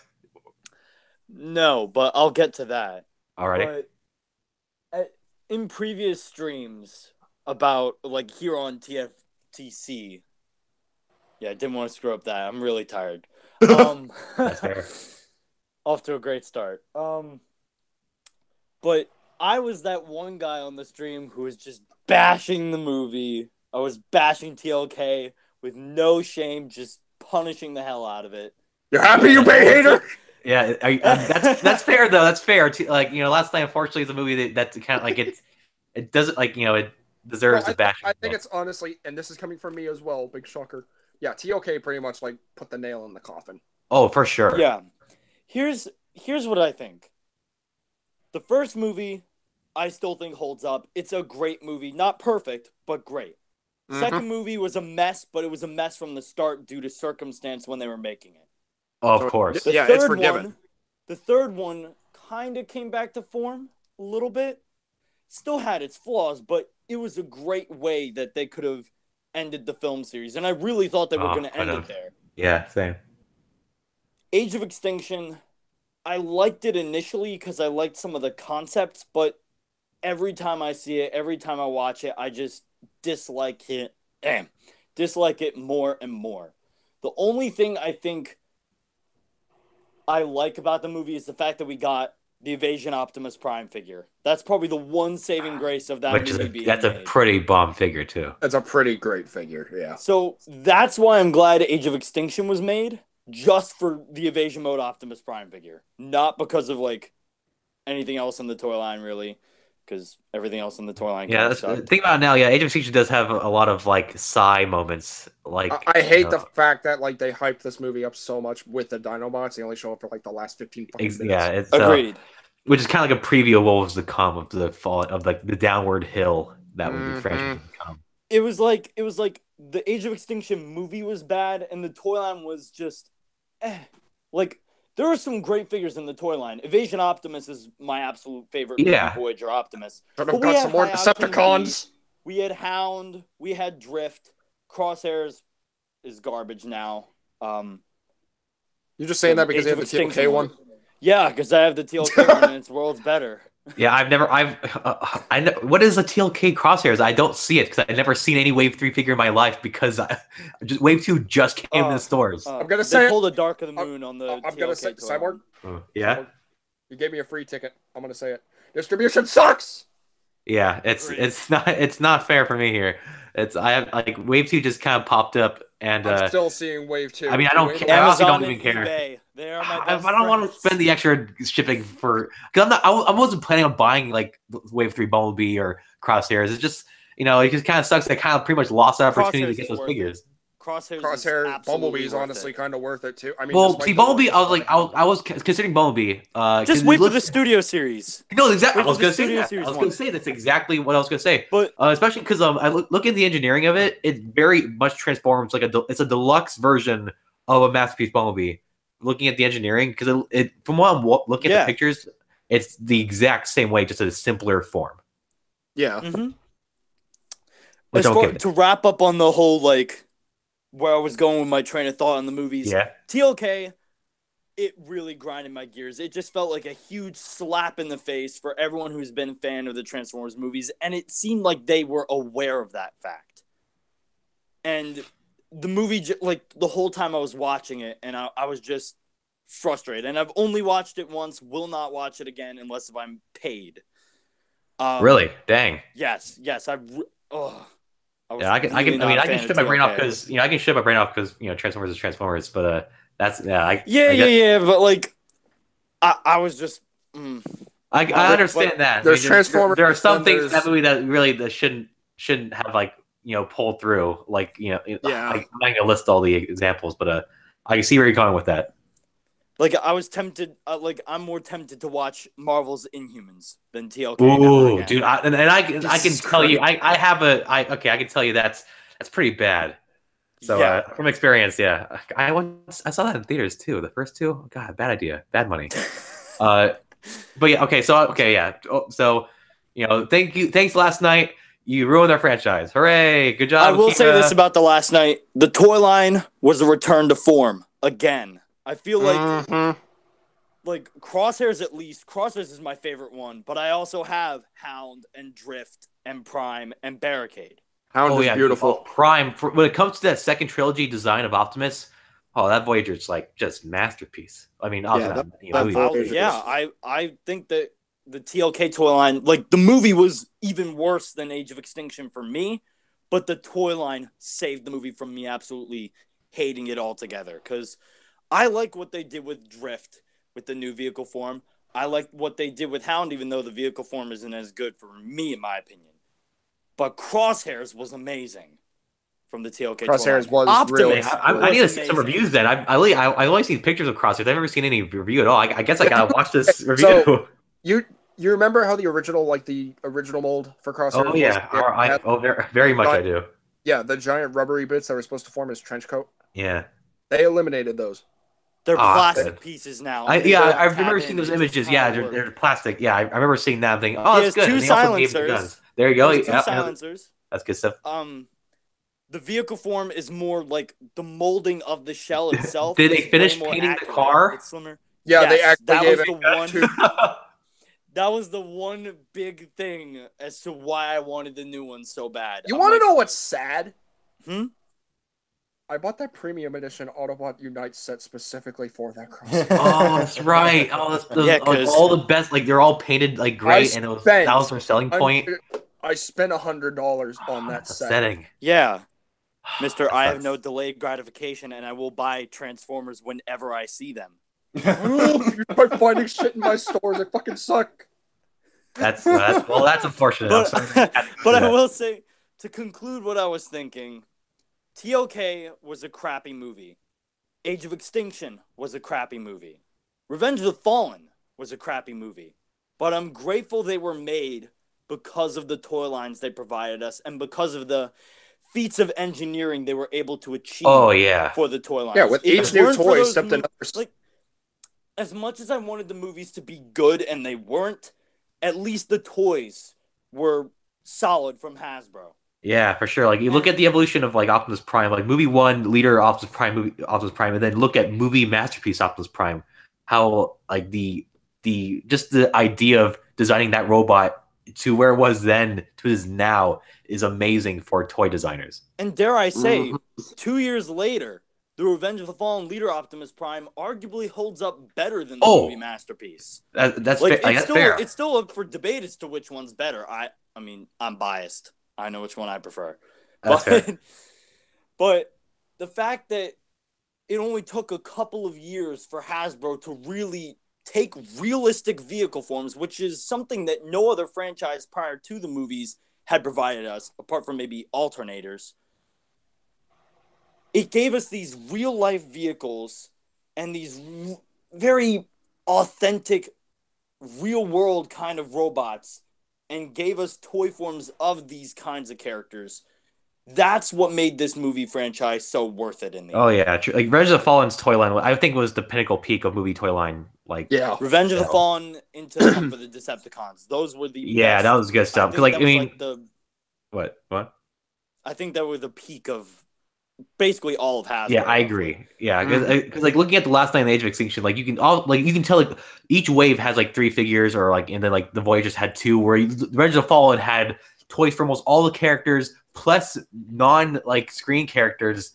Like it was like its prime. Like just basic vehicles that showed up in the movie. Like basically the vehicles that showed up in the movie. Like look at Stockade. He was one of those like Escalade vans that we saw in the first movie from Sector 7. He actually got a toy. Yeah, like think what if like if the Last Night came out in 2009 during that hype, we would have got we would have a Mohawk right now, or a Berserker, or a Cogman that would actually. I think it would probably look a lot better. Yeah, I mean, sorry, not Berserker. I'm in a. I keep saying I want to say Hooligan, but I'm trying to say the actual name. Dreadbot. I forgot it because it's so boring and dumb. I don't know what's worse, Dreadbot or Dragonstorm. Which that's true. Like I mean, like Dragonstorm is kind of like it's a very like this is my fan made character Dragonstorm. He's a combiner that. It was like a 9-year-old thought. Hear me out. There 12 nights and he turned into a dragon. That sounds like a very. He can't be killed by anything. He can only be. He can only be. But he can form as 12 knights or sometimes 8 because some of them might die, or maybe it can just be 2. I don't like it's my fan made character. It's pretty cool, right, guys? Like okay, we can't. Okay, we're trying to. Okay, let's end this conversation. We still have something to talk about on the live stream. Overall, 5 sucks. Thanks for ruining our franchise. 5. I'm grateful we're getting the studio series though, but I mean, from a movie standpoint, I'm kind of glad the movies are either getting rebooted or they're kind of just done with this. I didn't want to see a sequel to TLK. I know a lot of people want closure. I'm kind of glad we're just kind of done because I think they were done with it too. 10 years. 10 years. 10 years. It's been a long ride, but they kind of should have stopped at like 5. Perfect. Congratulations. You got what you wished for. Apart from the toy line, because Evasion Optimus Prime, still the saving grace of Age of Extinction for me. And the TLK toy line, I love the new crosshairs. I love all the updated versions of Hound and Drift and Optimus. Yeah. Speaking of toy lines, as I segue into our next topic, so tomorrow, I don't know if you guys know this, is the Toy Fair. So what do you guys are hoping to see in tomorrow's Toy Fair? Studio series. I want to see. Me too.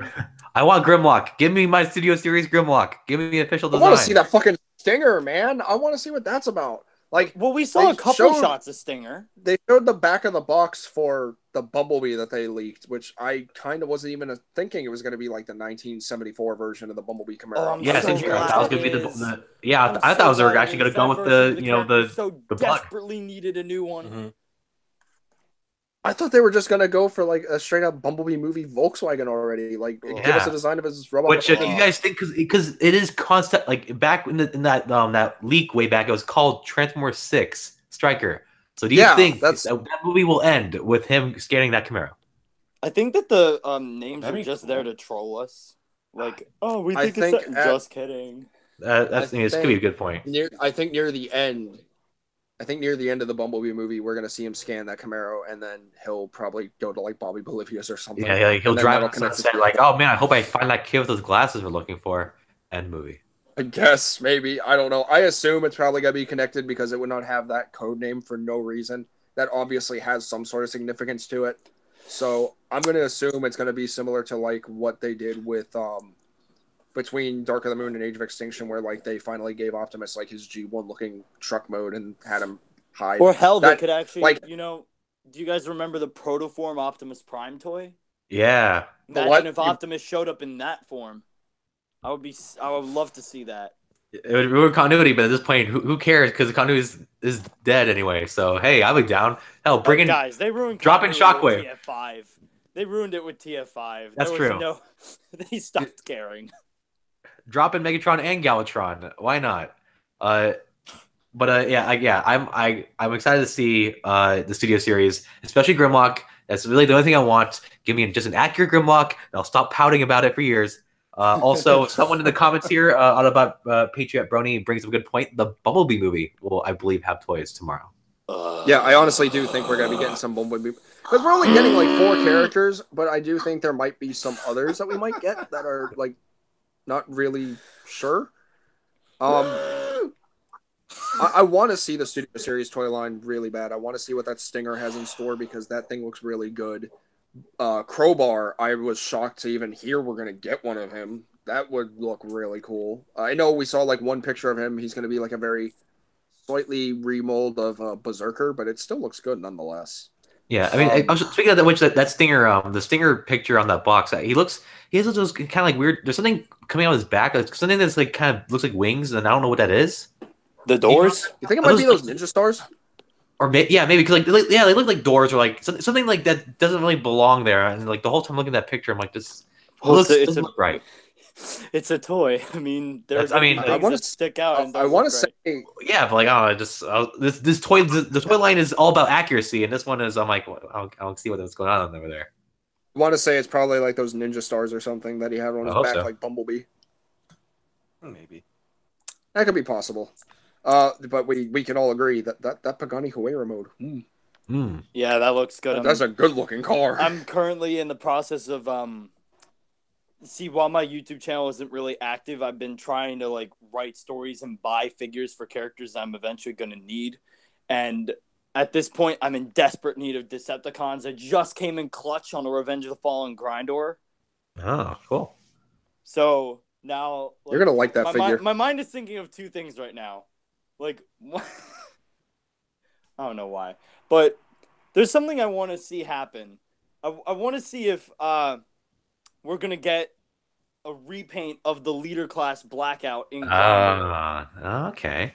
Because you could totally totally buy 2 leader Blackouts and just name one Grindor. There you go. See that? And because I would say that. Yeah. That's the thing. I want There's been a debate for years about whether or not Grindor is just a revived Blackout. Saltabot. I know of this debate. Me and my buddy Bot Bruiser. Yeah, I was gonna say like that, dude. That's PS4 era. That has been ongoing PlayStation 3 for years, and it still kind of goes to this day, despite the fact that we never really acknowledge it because we both know we both get fired up. So I guess it brings a good point. Saltabot, what's your theory? Do you think he's Blackout or do you think he's Grinder? What, the leader class one? I mean Grinder in general, the character. Do you think Grinder is just Grinder, a whole other character that also has the body of Blackout, or do you think he's just Blackout revived? Well, I mean, I think Hasbro is just desperate to release the same figure twice because, you know, they're trying to like make as much of a profit as possible. I think the design was basically just Blackouts, but resized, and they just slapped a new name on him. Like, you're right. You're absolutely right, but I want to know what you think. Do you think in the actual continuity, do you think that's a random dude who just looks like Blackout, or do you think he's Blackout? See, I'd love for it to actually be Blackout, but I don't think they were smart enough to actually like find a. I don't think there's an actual connection point between Blackout and Grinder. I'd assume that he's a new character because they wouldn't try to. Yeah, I'm with you because in the beginning, like way back to 2009, I was with Bob Roser with he's Blackout. Like, why would they just design another character and just name him someone else? But then I realized that there was half the protoforms in Transformers 2 have Blackout's head, but they're just naked. So I'm like, I guess it makes sense that this Grinder character is a Decepticon who just has a vehicle mode. He has clothes on. It's Blackout. I mean, it's just so Blackout's just a random dude too. Like the Decepticon that stole Sam's parents is Blackout's face. It's just only he's naked. Yeah, it's copy and paste. Everything. Oh yeah, that's what dude. The Decepticons in general are just copy and paste. I think that Blackout, like, there was when Megatron was revived at the bottom of the ocean, it was just him. There were other Decepticons that were thrown into the Laurentia Abyss. Yeah. None of them came back up apart from Megatron, who were put there in the first place. So I don't think it's Blackout. I think that the Grindor character is a completely different character, and they just didn't give a shit enough to change it up. Because at the end of the day, they wanted to save money, cut costs, and Hasbro wanted to re-release any of the figures that were liked in the first movie for sure. make updated. Yeah, I was thinking the ones that people hated. That's why we got. Of like they were probably just going to try to find the way to get the most use out of that design, because like that 2007's toy line, we had like 2 different Blackouts, 2 different. No, wait. Yeah. Blackout and Evac. Blackouts. We had Evac, Revenge of the Fallen. Yeah, Revenge of the Fallen. We had Grindor, and then we had Whirl and a 2. Yeah, so yeah, this mold has gotten quite a bit of use, and then we also had like the screen battles Blackout set for Revenge of the. I think it was Revenge of the Fallen there, 2007. Yeah, the one that comes with Scorponok. Yeah, so it was like they were just trying to find the most, and the same for the CGI model. Like they obviously were going to do something with it, because we saw Bone Crusher in Revenge of the Fallen too. Which it's just so weird to have him like there again. In the background. Was it actually Bone Crusher? No, it was a character that looks. I say he did. Yeah, I don't think you can. No, it wasn't Bone Crusher. It was Skin Scraper. That's fair enough. That's fair. I mean, if you read the Bone Crusher Jungle toy bio, he grabbed his head and walked off into the desert. So technically, it's Bone Crusher, which is dumb. And why would I believe the design of it? All right, for the record, we need to establish something right here, right now. The comic books aren't actually canon. Oh, of course not. The video they are. They were never canon. I used to be like that, and then I finally got the stone. Thank you. Yeah, no, seriously, I would argue so much with Michael back in PS3. Like, dude, they don't count. Someone doesn't have a gorilla, a rhino, a bat, 2 birds, and a cat in his chest. There's no way. He does an Infinite Chaos. Well, that's great, man. But Infinite Chaos were actually finished. Well, I guess we'll talk about that later. We'll finish the stream with that news. Sorry, I had to go there. You always find a way to dig at me, and it's funny. You're talking to someone who didn't get past episode 3 of his own series. I don't know why you're offended. I mean, I'm not offended. I find it amusing that you always try to find a way to dig at me. Can't get past 3. Try not finishing your first episode. Ooh, that's me. Project. No, that's me. I've tried to remake the first episode and I haven't gotten anywhere. Oh yeah. Anyway, I was hyped for that. I really kind of hope we get to see some future Studio Series stuff as well. Like, I want to see what they have in store for Lockdown. We're getting a new Lockdown. That's confirmed. Ooh, here's what I want to see from the Studio Series. Definitely, I want to see the new Jazz. I want to see the new Jazz. I want to see. There's been speculation about there being a new Sentinel Prime. Oh yeah, I mean it was from that fake thing, but overall, just the idea of a Sentinel Prime. I would love to see a new Sentinel Prime because we only got 2 real attempts at the character. The leader one wasn't bad though. Neither was the Voyager. They were actually pretty good. I actually like the Cyberverse one. Here I am. Heyo. Not bad. I like the Cyberverse. It's true though. I like it. It delivered from what I wanted. The Cyber one isn't that bad either. It was actually fairly accurate. But I think we can all agree that my top pick for if I could have any character in the Studio Series, I think everyone would universally agree with me on this. We need a Voyager Jetfire. Oh, I don't know about Voyager. I don't think Voyager's. I think that's too small. Wait, hold on. You cut out. I didn't even get to hear it. Oh, Jetfire. Voyager Jetfire. Ooh. Here's why. That could work. That could kind of work. Because, first of all, we're getting a new Optimus. Oh. Scale Optimus. Okay. And he's roughly based on the Evasion Optimus design as far as we know. It looks to be that way. He looks like We're also garbage. getting I a don't really Voyager care. Revenge of the Fallen Megatron. But the thing is, there are a lot of characters who have gotten upscale, like they've had bigger versions. And they've taken those bigger versions and improved upon them in a smaller scale.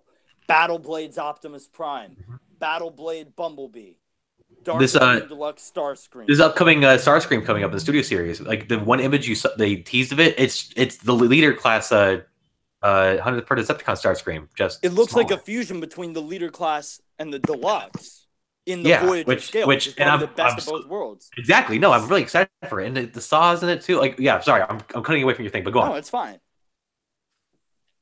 But I mean, honestly, I don't think they care about scale anymore. I don't care about scale, at least. That's fair. If they could make another that's something just Jetfire, and Voyager, Leader Jetfire was very expensive, and not a lot of people wanted him. He was also very hard to transform. A more, yeah. Oh my god. Oh yeah. Very.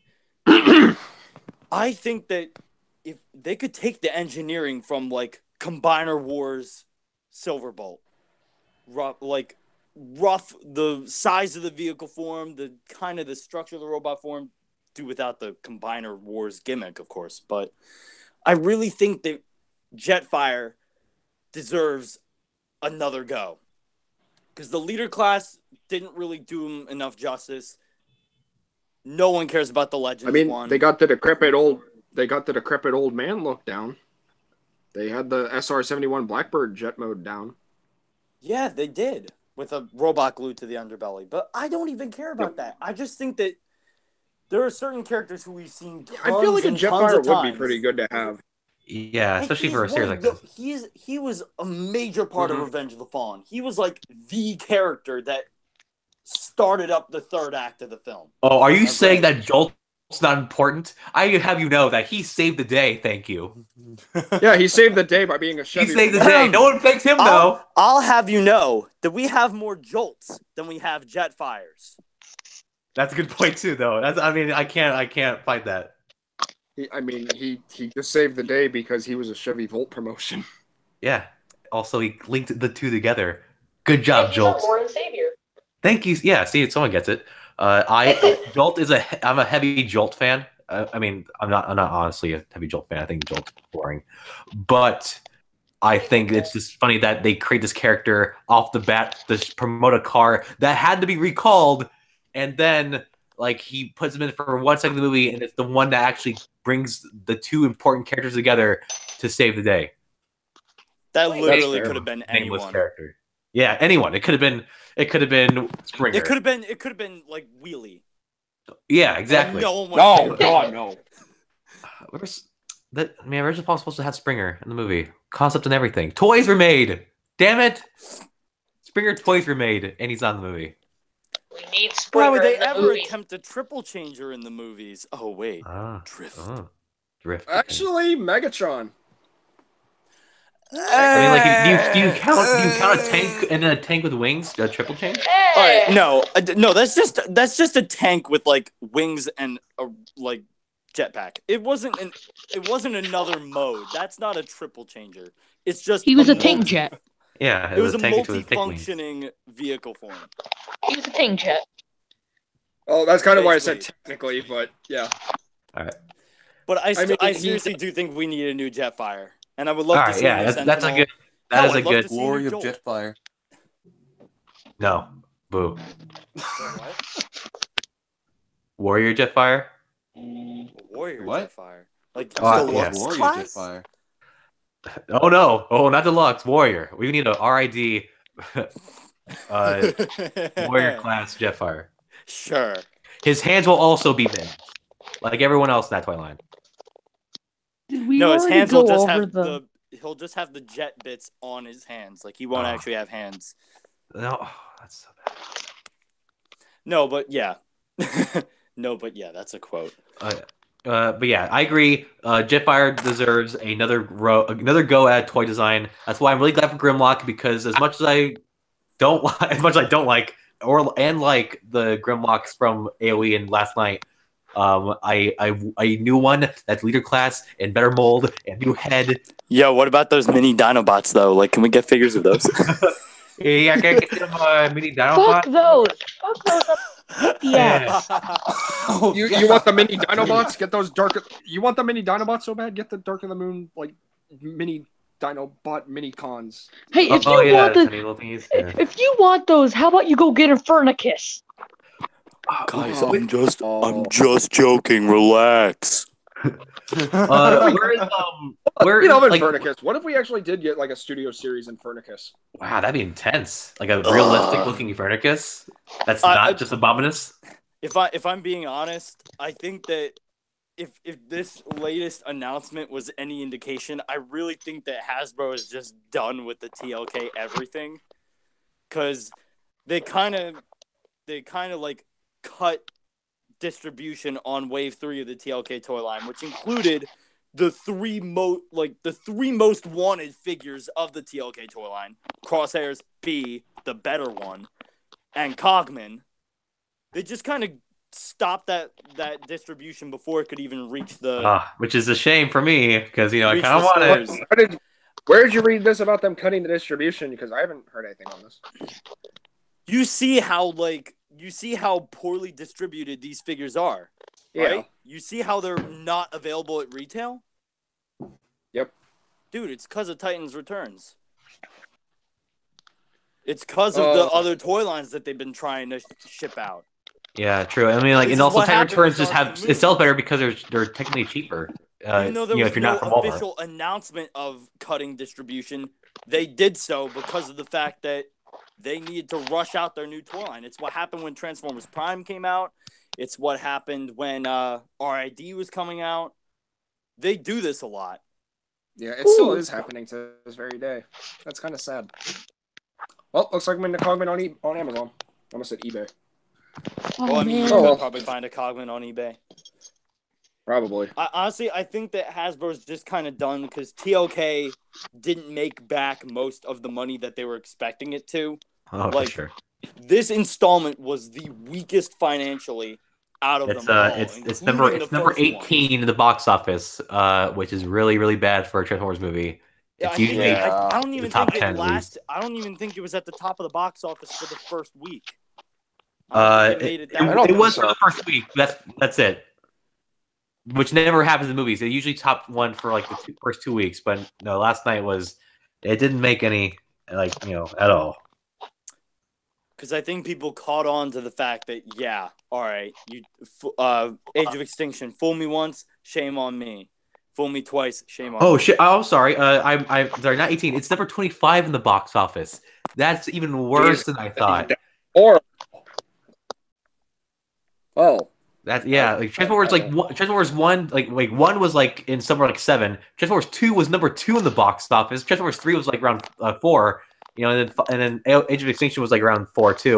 But this one, like the live action movie topic still sneaks its way in, even though we're trying to talk about we're keep trying to talk about a different. Who wants topic. to talk about Cyberverse? Let's be real. Fuck no, fuck no, fuck no, thanks, fuck I'm no. sorry. We also had our conversation with that way back in the stream, which it all ended with, "Cool, they look like G1, but why are the toys bad?" Exactly. That's all you have to say. Give me that shockwave. No, that shockwave is horrible. I like the shockwave. All right. Guys, Spider the tank. robot mode is fine, but these are Transformers. They're supposed to have other modes that aren't like, oh, I'm just gonna like bend my knees, bend my elbows. Hey, I'm a tank. It's a spider That's tank. not how it works. It's animated. Don't you diss on my spider tank. It's not a. At least he's spiders like, have 8 legs. You dumb Shockwave shit. turns into a gun, some kind of cannon thing. I don't care. Spider tanks, sir. I'll have you know. Look up Lost Planet 2, spider tank, and they had 4 legs. It was still a spider tank. Spider-Man, we need you. Dude, fuck up out of here. It's a cool looking spider tank. Let me have this. All right, It's not a spider if it doesn't have 8 legs. Okay. We're ranting. We're going off topic here. All right, hold up. I have something else I want to say. All right, fair. If it were a spider tank and the figure actually could split each limb in half, then it would have 8 legs, and then I would have a little bit of respect for it. That'd be To be pretty like, impressive. Okay, at least they really went for the spider tank thing. But no, they didn't. Oh, I'm just gonna bend my knees, bend my elbows. Hey, I'm a tank. It No, works. you are not a It tank. works. I mean, I like okay. Overall, I agree. I won't kill the Yoga mode, and the Robo mode's good. Of all the figures they have, that's okay. Look, man, I'm just gonna say this. You know, I hate this toy line. I just want to have this one thing to enjoy. Let me enjoy my spider tank. No. Great, perfect. Okay, someone else. No. What is someone else? I mean, so Stealthbot has his. That's the toy he wants to see in Toy Line. I mean, in Toy Fair, and like what he wants. What anyone else? I didn't Anyone go. else want to see? Yeah. What do you want? Proud. What do you want to see tomorrow on the Toy Fair? I want a Voyager flywheels. A Voyager what? I wouldn't say a Voyager size. I mean, that would be really cool, honestly, and they could have easily done it from like the Megatron. flywheels? Did I hear Yes. He's a duo. But in I like him in IDW, not G1. Screw G1. IDW for the win. Oh, Yeah. I thought we were still talking about the movies. I was like, who the fuck is flywheels? He's Jetfire. He's Jetfire. Gotcha. I think we're probably going to see Flywheels, and he's probably going to be two legends combined to form. Yeah, that's what I'm Deluxe not class, gonna. I'm okay with that. That battle trap. I want to find it. It's in a Walmart in Tampa, and I could go there. I'm gonna find it. And then if Walmart and Toys R Us don't have it, I'm gonna murder them, and then I'm gonna put their bones on Whoa. Don't worry about Toys R Us. They're going Whoa. bankrupt. They're You going guys- bankrupt. Jesus. Don't worry about Toys R Us. Oh yeah, Toys R Us. Fuck Oh, you. yeah. See you later. Are you guys? Yeah. So, are any of you guys' Toys R Us on like going out of business? Because mine is. Here's Like, the thing. I My feel Toys really- R Us. Both of the Toys R Us in my area were spared from the Oh, chopping block. Oh wow, really? That's all right. Yeah, but I don't My go there. Toys R They're Us way too sucks. expensive. There's one in I have- Tampa that's closing, but the one like local nearby me that's like a 15-minute drive from here is actually still staying. So hey. Oh yeah. I have one that's staying, and I have one that's closing down. So I have the best I'm of not- both worlds. So I can pick the sales, and then I can whatever they don't whatever's still there. Overall, I'm hoping April rolls around because that's when it's ending. Let's say April rolls around. It's like, all right, we need to sell toys like really bad, 75% off. If they have because I see they have that last night Cybertron. Because I never had a Primus toy, so if that thing's for 75% off and Cybertron Primus is like there, dude, that's a sale. Oh, I'm gonna buy that for like That's like- $60. That thing that's like buying it for $25. You know, honestly, I might actually buy that. Dude, I mean, like, it depends if it's there. If they actually do that, I might actually get that Primus, despite the fact how it looks. Hey, are they actually, gonna do it to I don't mind Unicron? it. No, probably not. That toy doesn't exist, so whoops. Unicron I is wish we sexy had a beast. Unicron. You have to love it and adore it. No. He is But the to way. get He is the on- way. Oh my To- god. to No, get he is back not on- the oh, way. crap. He is not the way. To get back. Sorry. Okay, sorry. I love you, Gun and Knuckles. Sorry. Okay, back on topic. No, on you topic. said Toy way fair. wrong, man. Toy I fair. I will show us the way back to topic. Anyway, Shut No, up. this is not the way. I will. All I hear is Cyberverse I is will- not the way. I'm sorry. Studio series wise, like I said, I hope we get to see some sort of new information on like the Lockdown, the Jazz, Ironhide, Starscream in the tattoo version because I would love to see what that looks like. Wait, are we getting 2 Starscreams? Yeah, we're getting 2 Starscreams. We're getting the standard first movie one without the tattoos, and we're getting the second one with the tattoos. I Oh, swear, if we later don't on see the the way, but Ironhide, that's- I'm gonna murder cool. everyone in my house. Bro, Yeah, quit saying the, stuff like that. No. The Can't say movie, stuff like so Starscream. If you want for the Starscreams, Wave 1 will have the non-tattoo one, but you have to wait for Wave 4 for the tattooed one. I always thought it was like I thought it was a thrust, but then Cyborg, you pointed out it was like red writing. It was, yeah, See, because it was leaked stuff. Yeah. Here's the thing. I want to see what the tattooed version looks like. Because sometimes, like, there are different, depending on how intense they do the tattoo pattern, that would kind of decide whether or not I'd want that version over, like, the plain military one. I mean, if you want a good tattoo version of Starscream, Revenge of the Fallen Voyager, best way to go. Or if Already you have want them. something a little cheaper, Dark of the Moon Is Deluxe. it honestly. is the Wave 4 one gonna be a repaint of the Wave 1? Probably. Yeah, that's what I'm guessing. Yeah. Why wouldn't they? Oh, Yeah. Wave I mean, why would they 3 issue a actually- whole different toy just to give it paint? Yeah, I'm pretty Oh. sure. Well, we won't know for a while, honestly. I mean, That's Studio true. Series is starting this year. We have no idea how long this line is going to last either. It That's could true. last. Yeah. Like what? Like I mean, I hope it sells well because like if this does well and to do Oh more. no, this toy line will probably sell well. This is like with this news, I think this is like a power move. Them saying, "Oh yeah, this is it. This is the end That's of the movie fair. series." Yeah. as Oh we yeah. know it." And like That and then like might be a push for collectors of the movies to be like, "Oh shit, this is going to be the last toy line." For yeah. these Oh my versions of God, you're characters." right. This is gonna be the last, at least the last good toy line, unless because I don't know if Bumblebee toys are gonna be good or not. Oh my This is God, the- you're right. Well, It's the That final doesn't even- countdown. The B movie doesn't even count as a movie toy per se. It's kind of like its own little side project thing. I think that this studio series is going to be the last hurrah of the movie toy line. Damn. And I think that the movie masterpiece toy line is Takara's sort of love letter to it. I think the studio Fuck that. series is Hasbro's love letter to it for Man. people who don't want to spend more than $100 on one piece of plastic.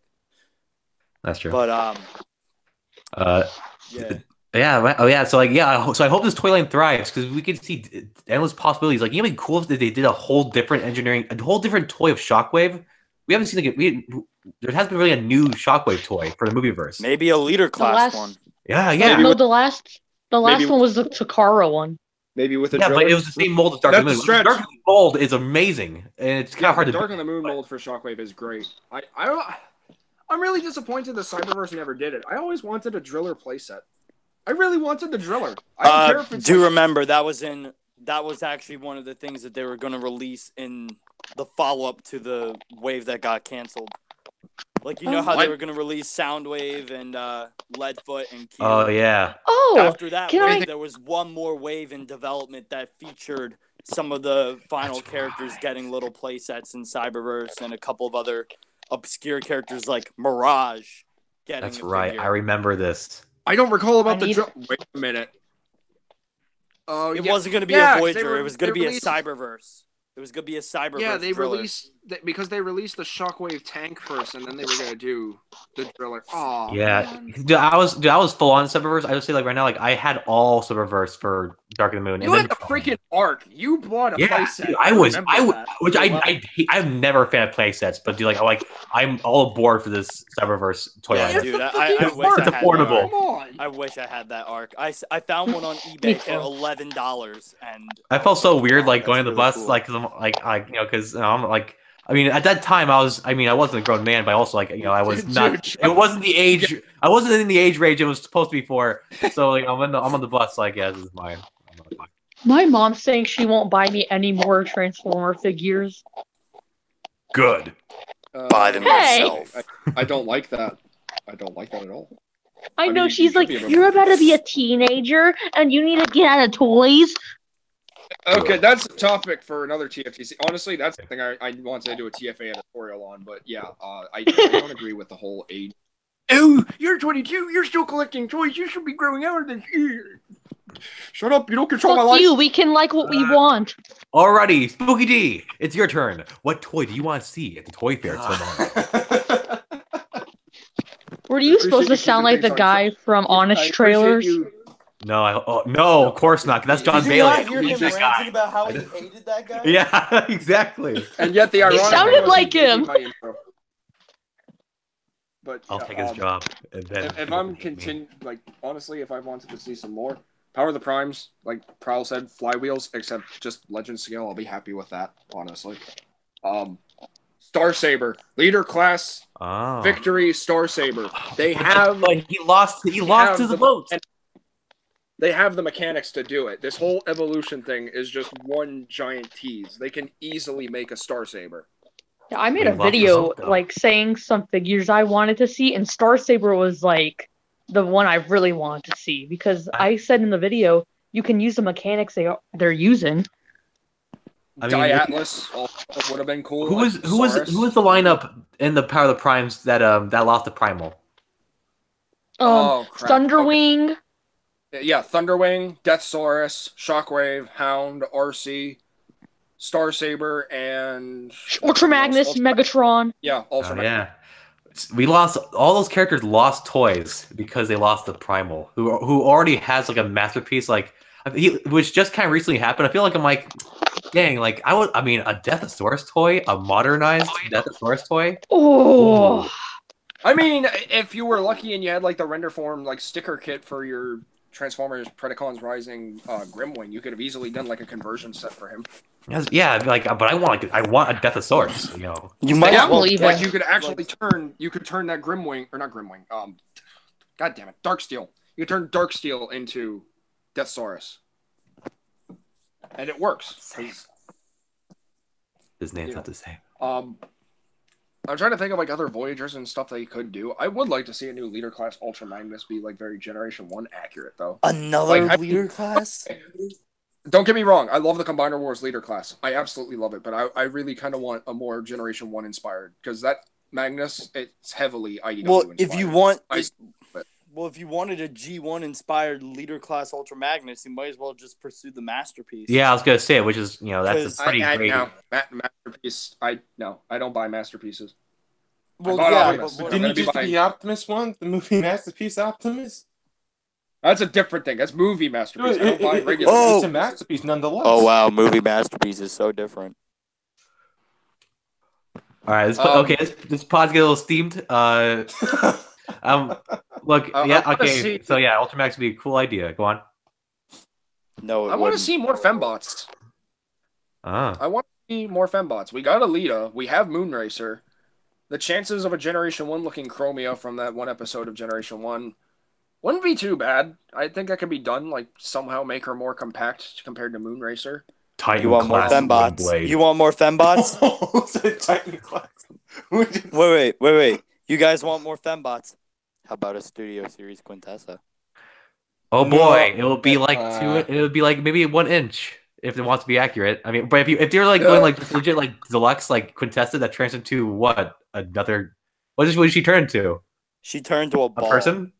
I guess a Arabian woman. That'd be that. I'll give it kudos if they could actually do that. I wanna see Abominus. Studio Series Alice confirmed. I want to see No. Abominus. Abominus to be cool too. Well, I mean, we're getting Abominus. Oh no, I know. I want to see him in his combined mode though. Oh, gotcha. We saw the individual- Yeah, they'll show that off for sure, especially the. We only saw the individual like components. We only saw the Terracons as is. The torso mode for Hungar for Abominus looks amazing. Honestly, I want to see more pictures of the movie Optimus that they're releasing. Yeah, that's the thing. Like, I kind of want the movie. Yeah, go on. Sorry, go on. I interrupted. Because the one thing that irks me about it is the fact that the chest doesn't look like it's properly tabbed in, and I want to know why that is, and I want to have better pictures of that so I could kind of gauge. You just want to believe Why that that would it's be the a good case. figure.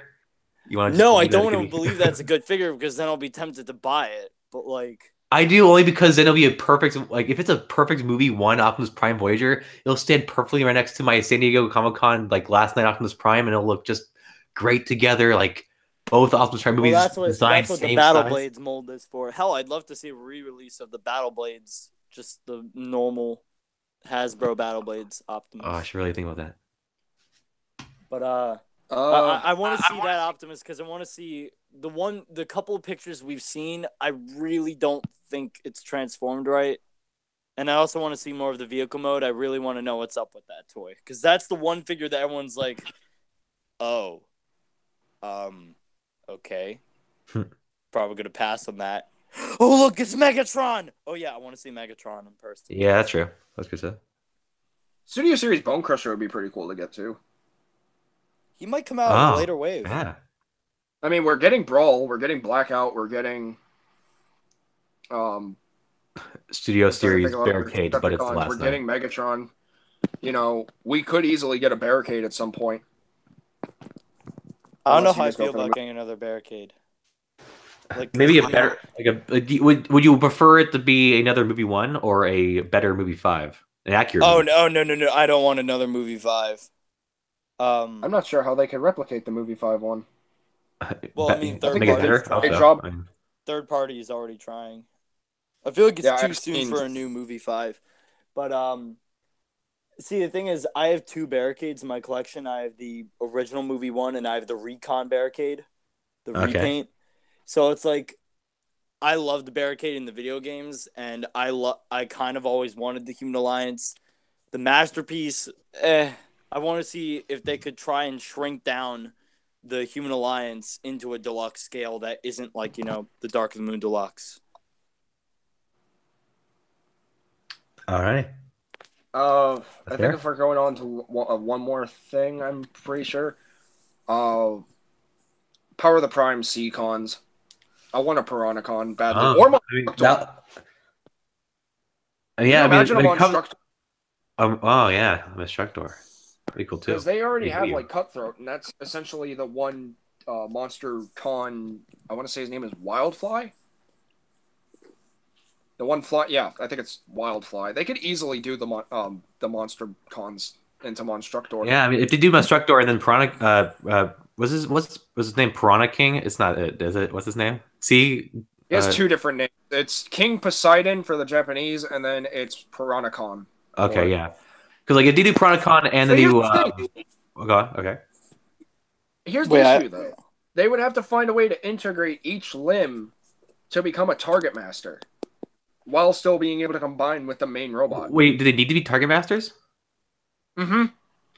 Specifically for Piranha-Con alone, because this was in the year 1987, where Target Masters, Headmasters, Power Masters, Turbo Masters, all that shit was the thing. Well, yeah, I mean, like, I'm just saying, like, do they need to, like, it's like, this toy cannot be made unless it's a Headmaster. Oh, does it need to be? No, but it'd be nice if Hasbro, went above and beyond with that.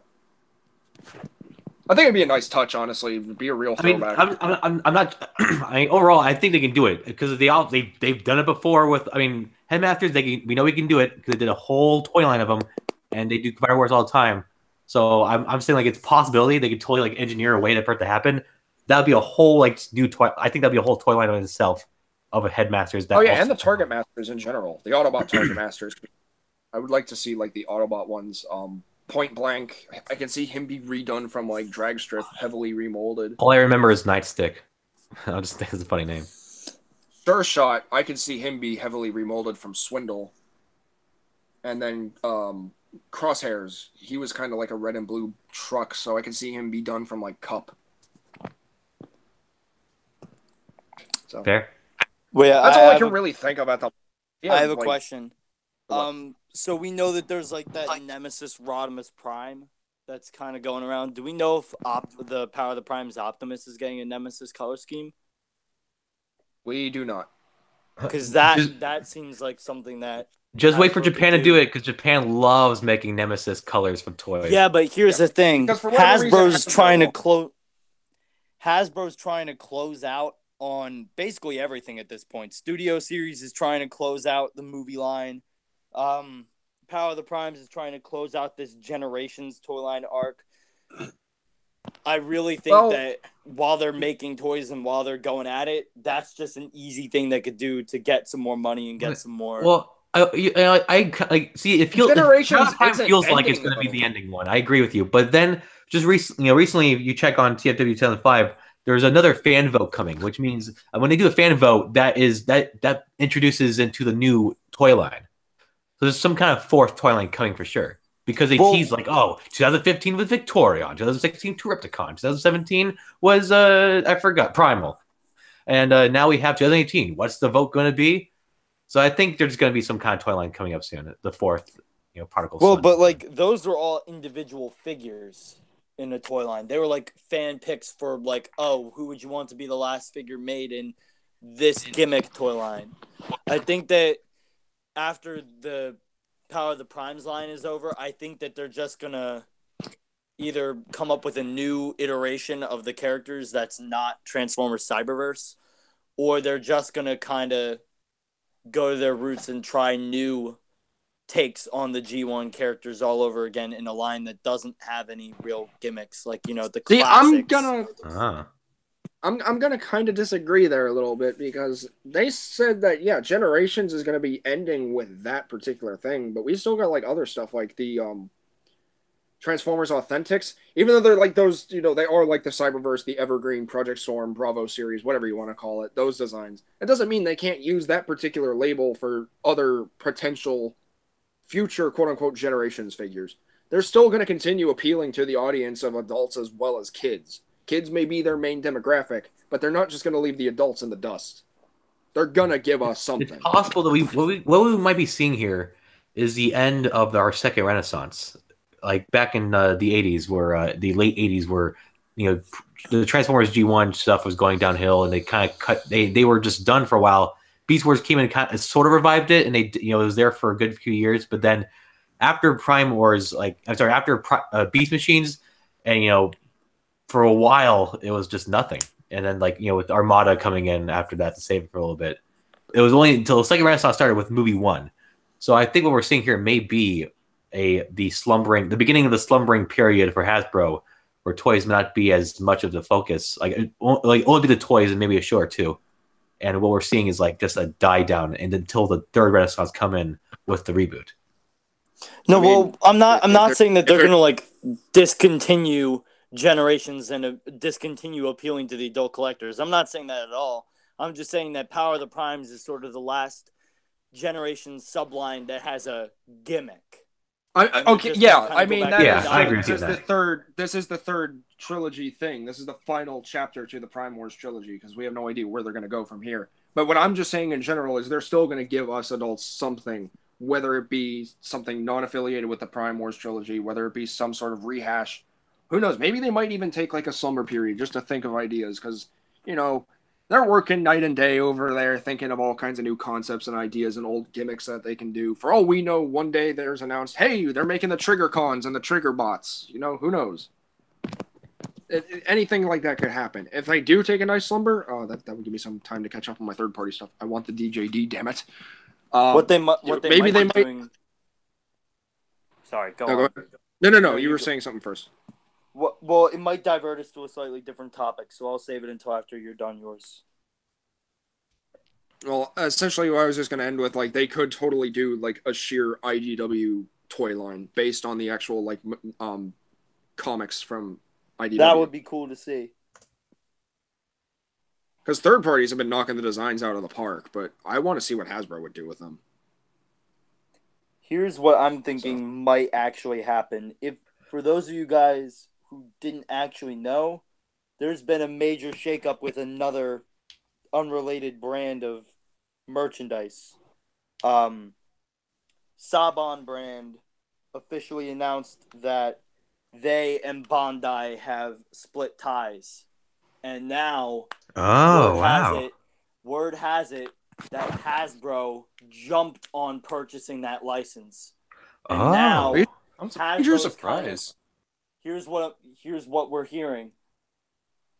This is all speculation, of course, but the team behind the Marvel Legends and the Star Wars, the Star Wars, the Black Series, all that stuff, they're going to be behind the Power Rangers individual suits, while the Transformers teams are going to be working on Megazord figures. Oh, that'd be awesome. And because of the whole, we're rebooting the Transformers movies, we're bringing Power of the Primes to a close, kind of closing off the gimmick former line. Here we're going to have the Transformers Cyberverse line just to kind of sort of appease people. This slumber period might be happening because of the fact that Hasbro has recently acquired the toy-making license of Power Rangers that Bandai formerly had. And by doing this, Hasbro can regroup their Transformers development team after they get they Power prepare Rangers for up and their going. that's for sure. That'd be pretty cool. Give Transformers Transformers kind of feels burnt out, so just give it a year or two, maybe 3 or 4, and then because when it comes out again, people are gonna be like, oh yeah, it's Transformers time again. Transformers back. You know what we could see? We could see the G.I. Joe, there's going to be a G.I. Joe movie reboot coming out. It's the first on the slate. The Marvel Legends team, the Star Wars series team, the people behind those figures might be working on a GI Joe line. Oh, that's fair. Yeah, and also then after that, it's Micronauts too. And Micronauts is also a very like a figures like Star Wars recently. Like So this whole thing, many people are still upset about it. This could just be another way to somewhat find a way to produce this cinematic universe. They're basically trying to revitalize Hasbro's other assets before they bring back the Transformers, and potentially, again, speculation. One giant marketing ploy. I kind of think that's a really wise move. Here's the last bit of speculation. The G.I. Joes might cross over with the Transformers in this new rebooted continuity. Exactly. And I've been saying that for a long time now. The G.I. Joes are the basis for that new Transformers platform to arise. And we'd see something like the Nest Alliance happening between the G.I. Joes and the Transformers. I think it has to do with that Revolution era of comics recently now, because it's a very popular connection of all the Hasbro properties, and they're seeing that it's working and it's great. And like I was saying earlier before, and in earlier streams, I always thought that it would end with 6, and then they reboot it with the Hasbro Cinematic Universe. So I totally agree. I think that's a great way, like, put in G.I. Joe, put in Micronauts, see what happens. If people like it, if they make, if they pick the right people to write it and direct it, and then that'd be great to have just like Transformers coming in the middle, or maybe Transformers will be their Avengers movie, where it's like it's the G.I. Joes and the Micronauts are all coming together, because Transformers is in the comics. Transformers is the center of everything. Like Micronauts, they're alive because Micronauts Prime made the Microverse, and the G.I. Joes, and like they're not making. I don't think they're making Mask anymore or ROM, but they all. I hope so, and especially with ROM, because I love ROM, and once again they're all kind of connected because Transformers are they are a powerful, like, not only the powerful like story and stuff for movies, but like also just as a characters they're a powerful presence, and it'll be great to be like the Transformers arrive on Earth, so everyone's reacting. G.I. Joe's prepared, like Mask is prepared, like the Micronauts are in this. Like that'd be a great way to totally evolve down the line, where like Unicron is threatening the worlds of all of these individual Hasbro properties, and they all have to come together to defeat Unicron. As like this giant thing, I could see that happen. And this is something that has been kind of on the table for a long time. We've seen Marvel succeed with the Marvel Cinematic Universe in both film and television. Not always hitting the mark, but for the most part, they've been incredibly successful. DC has been trying to recreate that success, but with 2 different franchises, one for television, one for film. That didn't work out so good. Universal was desperate to try and cling on to this and cross over completely unrelated properties in their dark universe, which tanked. Oh yeah, failed. Like it was canceled right after the first movie. Angelina Jolie was supposed to be the Frankenstein's wife. Paramount has been trying to come up with some form of a cinematic universe of their own, because Disney has 2. They have Marvel and Star Wars, and so far, they're the only 2 successful ones. However, they haven't dared cross over between anything outside of those domains. We haven't seen any Star Wars characters cross over into any Marvel properties or vice versa. G.I. Joes, Micronauts, Transformers. If these 3 properties can succeed on their own in this rebooted continuity and could be crossed together, that would be groundbreaking in cinematic history, and Paramount would be benefiting from every single buck of it. That's why I think that all of this is happening the way it is. Okay, can you imagine the toys like for that? Like to have like the same engineering from Star Wars, and to have Transformers back, and like not only to make money from the movies, but the toys like rehashed Human Alliance figures for like the movies. Like they get partnered, like a Transformers character gets partnered with like a G.I. Joe or a Micronaut or something. Yeah, give me that Hound and Heavy and like Roadblock toy, please. Or like an Ironhide and Roadblock, or whatever they call these guys. But like that would be overall sick. Because like another movie in the back of their because they confirmed it way well back, but they haven't like confirmed it still. Is Visionaries, which because right now the comics, Visionaries are pretty much up the first. Yeah, if you read the first issue, the Visionaries are not to be trifled with if you're Cybertronian. they're pretty fucking like they're pretty powerful dudes, and they're just people that have magic. So that'd be cool to see how that would, because they're the Thor. They would be the Thor of the cinematic universe, kind of like how the Mechanauts would be the Guardians of the Galaxy, and it's just these varieties of different like worlds and ideas coming together is what made the Avengers so successful. And here's what I think. Oh, go what you were gonna say. The only thing I'm really gonna say is, like I said, while I'm still kind of like heartbroken at the fact that this like the live action movie universe is no more for now. I mean, it's left on a giant cliffhanger. We never know what gets to happen. I really do kind of hold high hopes for what the future has in store. I really hope all the ideas we're talking about right now do end up coming to fruition, because I think that would be an absolutely like outstanding thing to happen. And I hope they find a way to connect them cohesively. That's the number one thing they gotta do. Autobot Patriot Brony actually makes a good point, because I forgot, because there's also another cinematic universe which is coming up that's hasn't really failed yet or hasn't really begun yet, but it's going to happen, is the MonsterVerse of Godzilla and King Kong. That's also a cinematic universe that's coming up. It's not like it hasn't failed yet, but it's another possibility. Cinematic universes are obviously the way to go now, and it's just another that's example. basically that's Legendary Touchstone's answer to the cinematic universe question. Which it wasn't even supposed to happen. Kong wasn't even supposed to be a Legendary movie. It was supposed to just be its own like a reboot for King Kong, and because of cinematic universe, it's just now it's Godzilla. Now we're getting a Godzilla versus King Kong after like 30 years. It's a lot of years.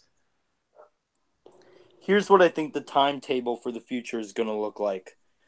The Transformers movies have obviously not been doing well because of TLK. We've seen the fallout of this movie, and Paramount was desperate to come up with their own bargaining chip for a crossover cinematic universe. They were going to try, and after TLK, with this big writing team, they were going to make Transformers into its own little cinematic universe. This is proven because of Bumblebee, but that didn't work. So what's probably going to happen is they're winding down the movie line with the studio series, thanking them for 10 years of this Bayverse, which has done so much for Hasbro, from engineering to just distribution. It's taught them a lot. Mm-hmm. So they're gonna wind down the movie toys with the studio series and conclude that. Power of the Primes is going to conclude the gimmicky Generations toy line. They may or may not follow up with another Generations toy line based on either IDW or some other new kind of sort of take on those G1 characters that everyone knows and loves. Though that and Transformers Cyberverse, that's probably going to be it from Hasbro for the next couple of years. I agree. In the meantime, Hasbro is going to be working with Bandai, because the Bandai deal, the Saban brand and Bandai deal, is like officially cut in April of 2019. So if Studio Series continues throughout this year and starts to wind down in the middle of next year, that timetable is almost perfect for Hasbro to get to work on the licensing for Power Rangers related products in both a Marvel Legends type toy line and a Transformers type Megazord line. While they're working on that, the creative team behind the films and television, all that stuff, is going to be getting to work on the G.I. Joe, Micronauts. Yeah, Micronauts. Mm-hmm. They're going to work on those properties for film and see how they fare. And if they work, they'll connect this rebooted Transformers story to that and cross them all over. That seems like the direction in which they're going to go, because they're desperate for a cinematic universe. They're desperate for something to fill that void. Paramount has no answer to that question, unlike all of the other film companies that are currently competing in this market. If they can do that, they could be a potential competitor against Disney and may or may not be unstoppable depending on the quality of the Do you film. think Cinematic Universe will That be is if Disney like, decides to buy out Hasbro. If Hasbro lets Disney buy them. Do you think the Cinematic Universe like trope will be dried up by the time 2000, let's say 3 or whatever time this would be like happening. I think it'd be dried up honestly, like the whole reason the cinematic universe started, and please correct me if I'm wrong, this whole thing, it was Marvel, right? Yes. What made it popular? Yeah. Yeah, I think that's honestly why. This is honestly just one giant cash grab scheme. I mean, obviously. I think it might be dried up pretty soon. A lot of people are probably getting tired of it. Like, oh, this is going on too long. When's it going to end? It's trying to close Infinity War, and then the 4th one is coming up, and then they do have plans for another phase for Marvel. But like, I'm pretty sure what if like my fear is that what if people are getting too like by the time 2020 or 23 comes around, and like people are just getting sick of cinematic universes. Here's the thing. Here's the thing when it comes to these cinematic universes, and this is where I'm going to politely disagree with you guys on this. The problem with that most people tend to see, oh, it's another Marvel movie. They don't the Marvel brand for the Marvel Cinematic Universe, they all assume that every film is going to be just like all the other films.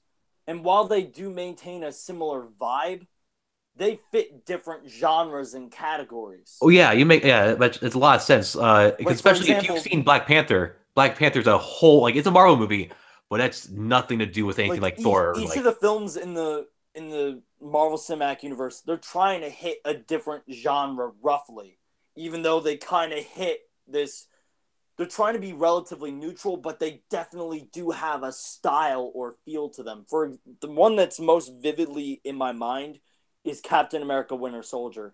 That was clearly a political thriller movie with the Marvel brand on it. Civil War was a political thriller movie with the Marvel brand on it. Mm-hmm. Ant-Man. Heist film. Ant-Man heist. Thor Ragnarok. Comedy. Sci-fi comedy. Almost a mock comedy. All of these films have a different sort of vibe going with them. And as long as the films maintain their own individual sort of presence connected in this continuity, they'll keep going. The problem with these other cinematic universes is that they're trying to replicate the same thing over and over again. Wonder Woman was a success because it did everything that the other DC films didn't do. It was different. It was positive. It had a cast of characters that weren't burdened by this overcomplicated story that was kind of rushed into production. Wonder Woman took its time with its craft, and it was successful as a result. It had its own feel from Batman v Superman, from Man of Steel, from Suicide Squad. But Justice League was sort of a kit bash between those other DC films and Wonder Woman. And it didn't work because they were trying to replicate the success of all the films at the same time instead of maintaining its own identity.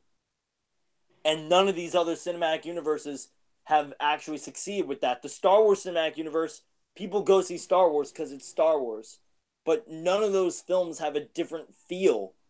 Rogue One still feels like the same kind of Star Wars film that any of the other trilogy movies would be. Han Solo is probably going to have the same feel, if not slightly heist-inspired, slightly comedy-inspired.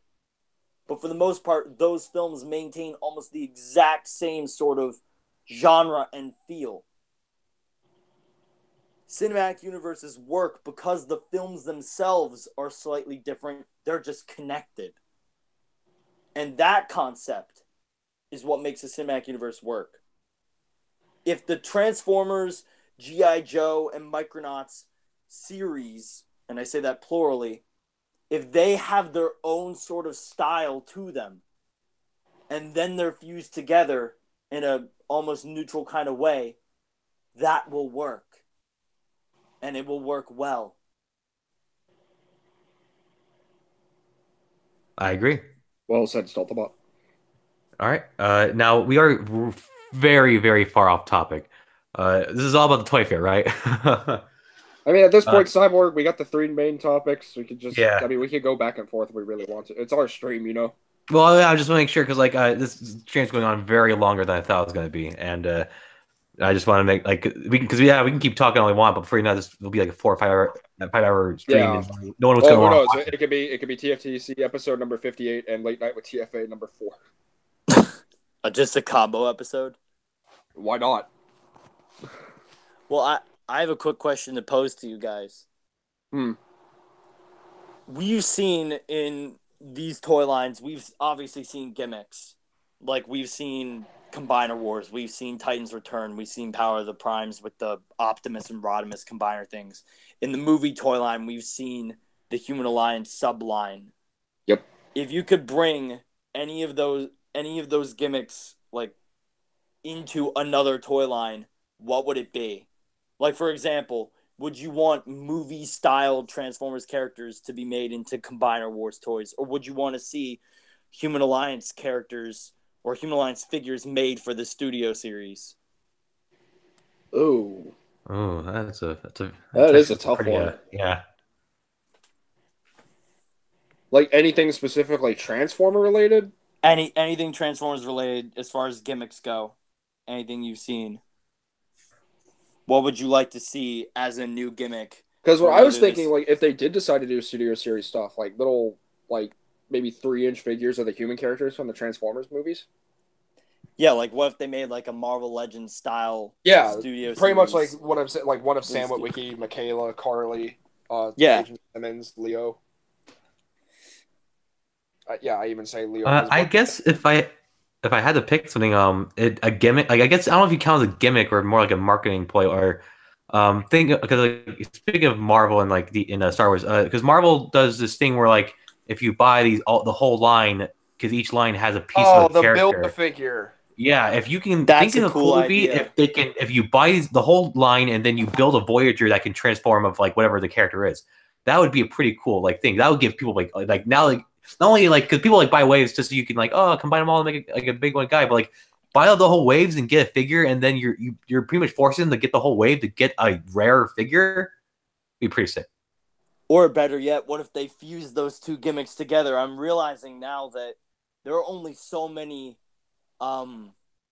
like human characters that people would actually want in toy form. Like nobody wants Sam Witwicky's parents in toy form. No, nobody does. I beg to differ. I think not unless you want to kill him in a stop motion. Oh dang. Well, yeah, okay, fair enough. Fine, I'll Dude, T.J. Miller's character is a blessing. What are you talking about? No, but like we know that there are only a couple of characters. Like I know if I were to have a human line of characters in the Transformers movies, I'd want Josh Duhamel, I'd want Tyrese Gibson, that's Shia LaBeouf, I don't know about Megan Fox, but like we'd want those kinds of figures. It would be cool if we had like Transformers, but the Build-A-Figure would be a human Marvel Legends style figure. Oh, so like Black Series-esque, the Marvel Legends form of like articulation and stuff like that. Like it's like would it be like even like that size too? Like for example, here's what I'm thinking. Like it would be cool to see, let's say, that old-fashioned Bumblebee. Like this is all hypothetical; it won't actually happen, but it would be cool to have seen the old-fashioned Bumblebee, the Optimus, Ironhide, Ratchet, Jazz. If you bought all 5 of those, you'd have a piece of Sam Witwicky, and you could combine. Like if you had all the Bumblebee would have Sam's head, or Optimus would have the torso. Out of context, that sounds pretty sick. Well, that's how the Marvel Legends do it. Like Thanos is a Build-A-Figure. You have I'm just trying to make a joke, but like I agree, that'd be a pretty cool idea. Especially like the only thing is just kind of sucks that like the humans aren't like I don't think they're like scale. Cool. I'm not going to scale. I'm just talking about like in just like do you think I don't think really like kids would be like I hope I have this Sam Witwicky toy because I love his character. Look at the cool things he does, like say no a lot and run. Like if this was like for that future cinematic universe of like G.I. Joe, that'd just be cool. Like sweet, I'm getting Transformers and I'm building Roadblock or Scarlet. But your idea is I like your idea. I just think the humans need to be something a cool character because like there's not many cool human characters in the movie universe. No, there's some. Dutch. That's a fair point. I'll give you that. What if it was what if Cogman was the figure though? That's cool. Yeah, that'd be great. Dutch is Dutch is that's fair. I would love to see. I would have loved to have seen a revival of the Human Alliance line in the studio series. Yeah, that'd be cool. A revival line of that for TOK or even Age of Extinction. I can see a lot of it work out. I can see like Cade with Optimus, Shane with Bumblebee, A Quintessa with either Megatron or was it Infernicus. Infernicus? Yeah. Maybe You like could have who would Tessa Joshua be with, Joyce. Tessa would be with like Hound. Bumblebee for sure. But then where would Jack go? Or Shane? Oh, you mean Shane? I thought he would go. Well, yeah, because he was supposed to be Bumblebee's new best friend, apparently. Then maybe Tessa could go like Crosshairs or Drift. Yeah, or maybe Hound. I don't know, because like, which I kind of see. reminds No, me. honestly, I see Joshua Joyce as with Hound, the Human. Oh yeah, that's great. That's perfect. Or Grimlock, because they hit it off real well. He almost ate me. Yeah, it's a shame that Human Alliance is a. I only had one figure. They could just repaint the figure for Merlin. Yeah. That's fucking great. Like, hey, Merlin in a storm rain figure would be pretty cool. That would be pretty sweet. Just a red knight, nice. Well, I mean, yeah, could customize that deluxe Scorn though. That's true. Scorn. If Studio Series goes on and like, because like Studio Series has a Grimlock, if it goes on and it does well and they do all Dinobots in leader class, ooh. Would all the Dinobots be in leader class though? Well, they technically they're all they're all kind of like the same height. I mean, like they all should be the same kind of height. Like there really should be a leader class. Like say for Voyagers, like Voyager, Grimlock, and Scorn look great together. But like technically, Slug and Strafe are just slightly smaller, but not. I don't think they're too small to be like Voyagers or whatever. What about this? Remember how I said like if you could take another gimmick from another toy line and incorporate it into the studio series? Remember that big speculation around Age of Extinction and how the Dinobots were going to combine? Oh, what if they did that for the studio series? That would be. I know it didn't Combiner Wars, Movieverse, but a lot of people wanted to see the Dinobots form a combiner. It'd be cool, all the movie especially with the new one we have now. And they form like a combiner the size of a Titan class. Like leaders a leader size combiner cores? Leaders, like leader studio series Dinobots that can still combine to form a Titan size. Movieverse Volcanicus, that'd be pretty sick. There are just so many ideas that Hasbro could do with like old figures, old characters, old designs, but they like to move forward and I respect them for that, but I still kind of wish we had like this essentially right now. This is pretty much like a throwback line. This is something for the underappreciated designs and characters. Best of America. The best of the best. The best of the best that didn't get. And also the redeeming, it's kind of redeeming, like characters that that had sort of bad toys in the past are getting better toys. Like I said, like with Stinger, with Crowbar. Crowbar never got a figure. Lockdown will probably have a better toy. Lockdown needed a new figure. That one for Age of Extinction wasn't that great. I mean, it scales well with the Voyager Prime. I'm just mad now because now I have to allocate money for a better Lockdown. Because I've been looking at this studio series line and I'm like, all right. I need that Megatron. I need that Starscream. I need that Stinger. I mean, that Peru Kill figure is it's just not that expensive. Probably like only $200 or something. I don't actually know how much Peru Kill is. It's 109. It's 119 plus 19 handling. So it's I don't want Peru Kill though. I mean, I want it, but at the same time, knowing that there's a new Lockdown on the way, I'm gonna wait and see what happens. Also, Peru Kill looks like it. Like if you transfer that thing wrong, just a slight bit will break and you'll never have it again. Like that thing, like. Because like it looks perfect in both modes, and I'm afraid I would snap it in half. Yeah, same with Farage, and that thing. I love it. That thing has its issues though. I'll get onto that like in a later review or video or something. Yeah, I wanted that figure bad when I saw it. I was never gonna get it, but when I saw the reviews and stuff, I'm like, oh, maybe it's a good thing I dodged that. For Farage? Yeah. I've said this in a previous episode of TFTC. That thing does not really handle all that well. The thin plastic and the thin joints alone just are scary. And I had that windshield roof and back windshield section pop off because the pin popped out. Yeah, honestly, in case of you guys were unaware, Alien Attack Toys, that's just like a rebrand for KFC. Nice. Oh, I did not know that. Everyone's basically saying that, yeah, they're just KFC reincarnated because KFC as a brand kind of went under, and now they're making a resurgence as Alien Attack Toys. That Optimus is already. Well, I'm glad they're moving away from the fried chicken because it was never. Was that the reason why they shut down? Like, because of the lawsuit? If it's a trademark thing, maybe. That would have been hilarious if that was the reason why they had to... Oh, shit. Like, oh, no. Oh, shit. Which one of y'all motherfuckers trying to take my trademark about my signature Kentucky Fried Chicken? No, like, someone storms into a Kentucky Fried Chicken all pissed off with their, like, what was the name of that Magnus figure? Oh, Citizen Stack. Citizen Stack, like their Citizen Stack broke a stack. They're just really pissed. Oh my! Storm into a KFC. I come in like. This happened. Sir, I bought this from you and it's broken. Sir, we serve fried chicken here.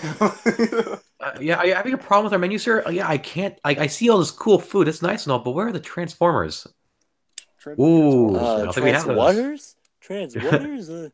I've never heard that flavor before. Like, presses a button underneath the counter. Sir. Yeah, sir, they found us. Security, get them now. Guys, we have a whack job in here talking about plastic. We need help. All right. They know about the chicken. But going on to for a toy fair, for me, number one thing, Grimlock. But if for number two, Bumblebee toys. I just want to see designs for characters. That's all I want. You're not excited about Grimlock at all. Like, I am excited. Are you kidding me? Dude, Michael knows exactly what I'm talking. He's heard this from me multiple times. Please, you really don't sound all that enthusiastic. Oh. He wants a Grimlock with an accurate head. You really don't. It seems like you really don't care about Grimlock. He wants the Grimlock. He's just taking you on. I know. I'm just. Ooh. It's sarcasm. No. He wants a Grimlock you steamed me up. With a movie accurate head because the Voyager ones and the one Turbo Changer Knight Armor thing did not, he didn't like it. He wants one with a movie accurate head. Why can't any third party can just make a third party Voyager better head for Grimlock? I would have no problems. Dr. Wu could have done it, but it would have been way. What, the Voyager Grimlock? Yeah, he doesn't like that head. It's not accurate. I don't like it. It's not accurate. It just bugs me. You fucking movie fans and your accuracy. Oh yeah, dude, I'm the full soul of that anger for the movie fans because I want that accuracy. It just bugs me. It just looks a tad bit like off wrong, and like this new Grimlock looks cool from that one image we got. Even though if like the jaws on his arm and like the head things are kind of like weird, we don't know what's going on. There's so many dino jaws on that thing. Yeah, which we'll all hopefully we'll see that tomorrow, and we can all just figure out what's going on with that. You're probably gonna rage immensely because they got the head wrong on that one too. See, that's true, and because tomorrow we're gonna do a full coverage, and I'll be all about like that. I think stuff is probably gonna be revealed tomorrow because right now the only new thing that's been revealed is it's on TFW, but it's about the Flame Toys Kurokara Curie action figures and Generation 1 model kits, which are getting US releases. Oh, cool. What I hope to see from the toy line, like eventually, I'd love to see a new Sentinel. I'd love to see a new Jetfire. As far as what I'd want to see that's already confirmed, I want to see that Megatron in the flesh. I want to see more close-ups of that Optimus Prime just to confirm it is a pile of shit. The new Starscream just because I really like how that looks and I want to see more of it. I want to see more Stinger. And I want to see the Bumblebee in car mode. Like the Camaro the old Camaro Bumblebee in person. I'm pretty sure it's going to look just as good as like the Wave 3 TOK Bumblebee, except just the 1974 Camaro. But that thing, that robot mode, I can't get over the fact how good that one looks. And I I honestly wonder, like, with Studio Series, another good figure to use, like something that we haven't seen it since the 2007 toy line. It was a movie one Megatron. I like a great. Yeah. There's not really. I mean, the only good Megatron from that, design is honestly the leader class. It's really it. I mean, the Voyager one ain't bad. It's just weird. No, I agree. I disagree. I'd probably disagree with that. What do you think? You think the leader, I mean, the Voyager's better leader, or are you saying? No. Okay. No, I think the leader class is way better. I think the Voyager is disgusting. Well, I just want a good movie one Megatron. Wait, guys, I'm stupid. I realized something. There's Huh. a figure that we all should have been wanting. Don't say What? Squeaks. Don't say Sound Squeaks. wave. Oh yeah, dude. Actually, yeah, that'd be great. But yeah, That- one yeah. of the Squeaks too. Ultra class. There it is. Ultra class. That Soundwave would be pretty cool. Titan class Squeaks confirmed. Titan. Dark of the Moon, Titan. Dark of the Moon Studio Series Megatron. That would actually look really good. Or a leader class, yeah. honestly. The leader class one. That would look really great. Ooh. Any Megatron that's not like because like it's Yeah, the Studio Series should kind of be like the line where, oh yeah, we fucked up. This is what we should have made from the get go. That's what this toy line. Yeah, should that's be. what Galvatron. yeah. Same with Galvatron. Yeah, new Galvatron. But damn, Oh. oh no, my wallet's gonna kill me. Like I'm literally gonna wake up in the middle of the night and my wallet's just gonna be peering over me. For the Soundwave, would you want it to be just another Dark of the Moon one, especially since we didn't really get one, or would I'd you want want a a new movie Dark. two Soundwave? Like, Or would you want the Revenge of the Fallen one with the tentacle rape action? I have the Revenge of the Fallen Deluxe, and it's my only like real Soundwave. I don't like him. I thought I'd like him. I don't. Exactly, and maybe what if Studio Series like makes a better mold and design? But the thing is, the more I think about it, the less I like the idea of this this satellite Cybertronian Soundwave, because I think that I really don't see how they could make the figure have play value.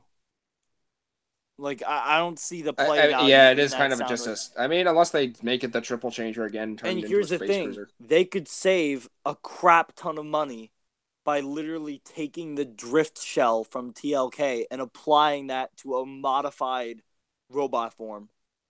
Because the TLK drift could work for Soundwave. It just could, needs but some modification.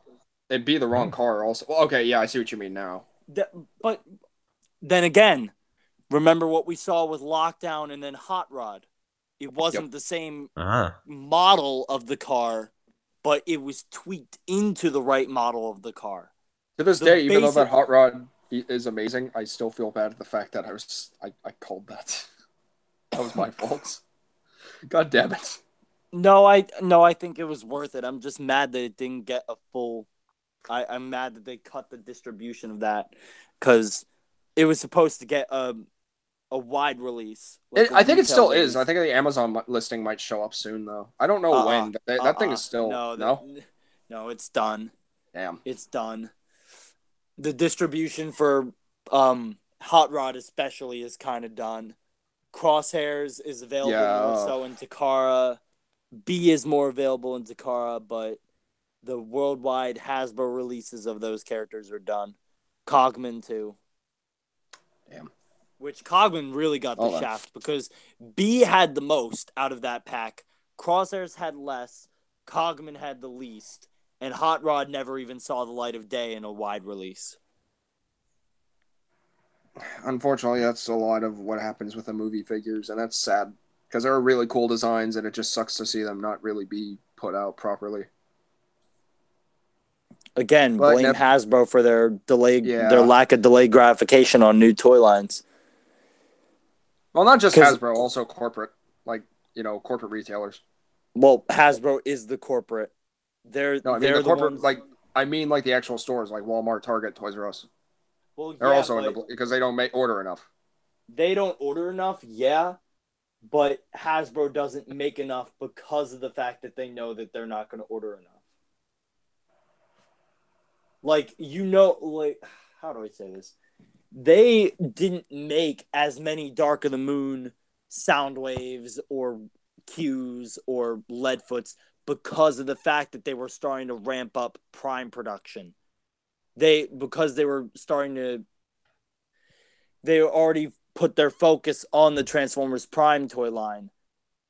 They weren't going to worry as much about the tail end of the Dark of the Moon toy line, and the ones that they did actually produce never even got ordered, so they just stopped it there anyway and never even shipped out the ones that were made.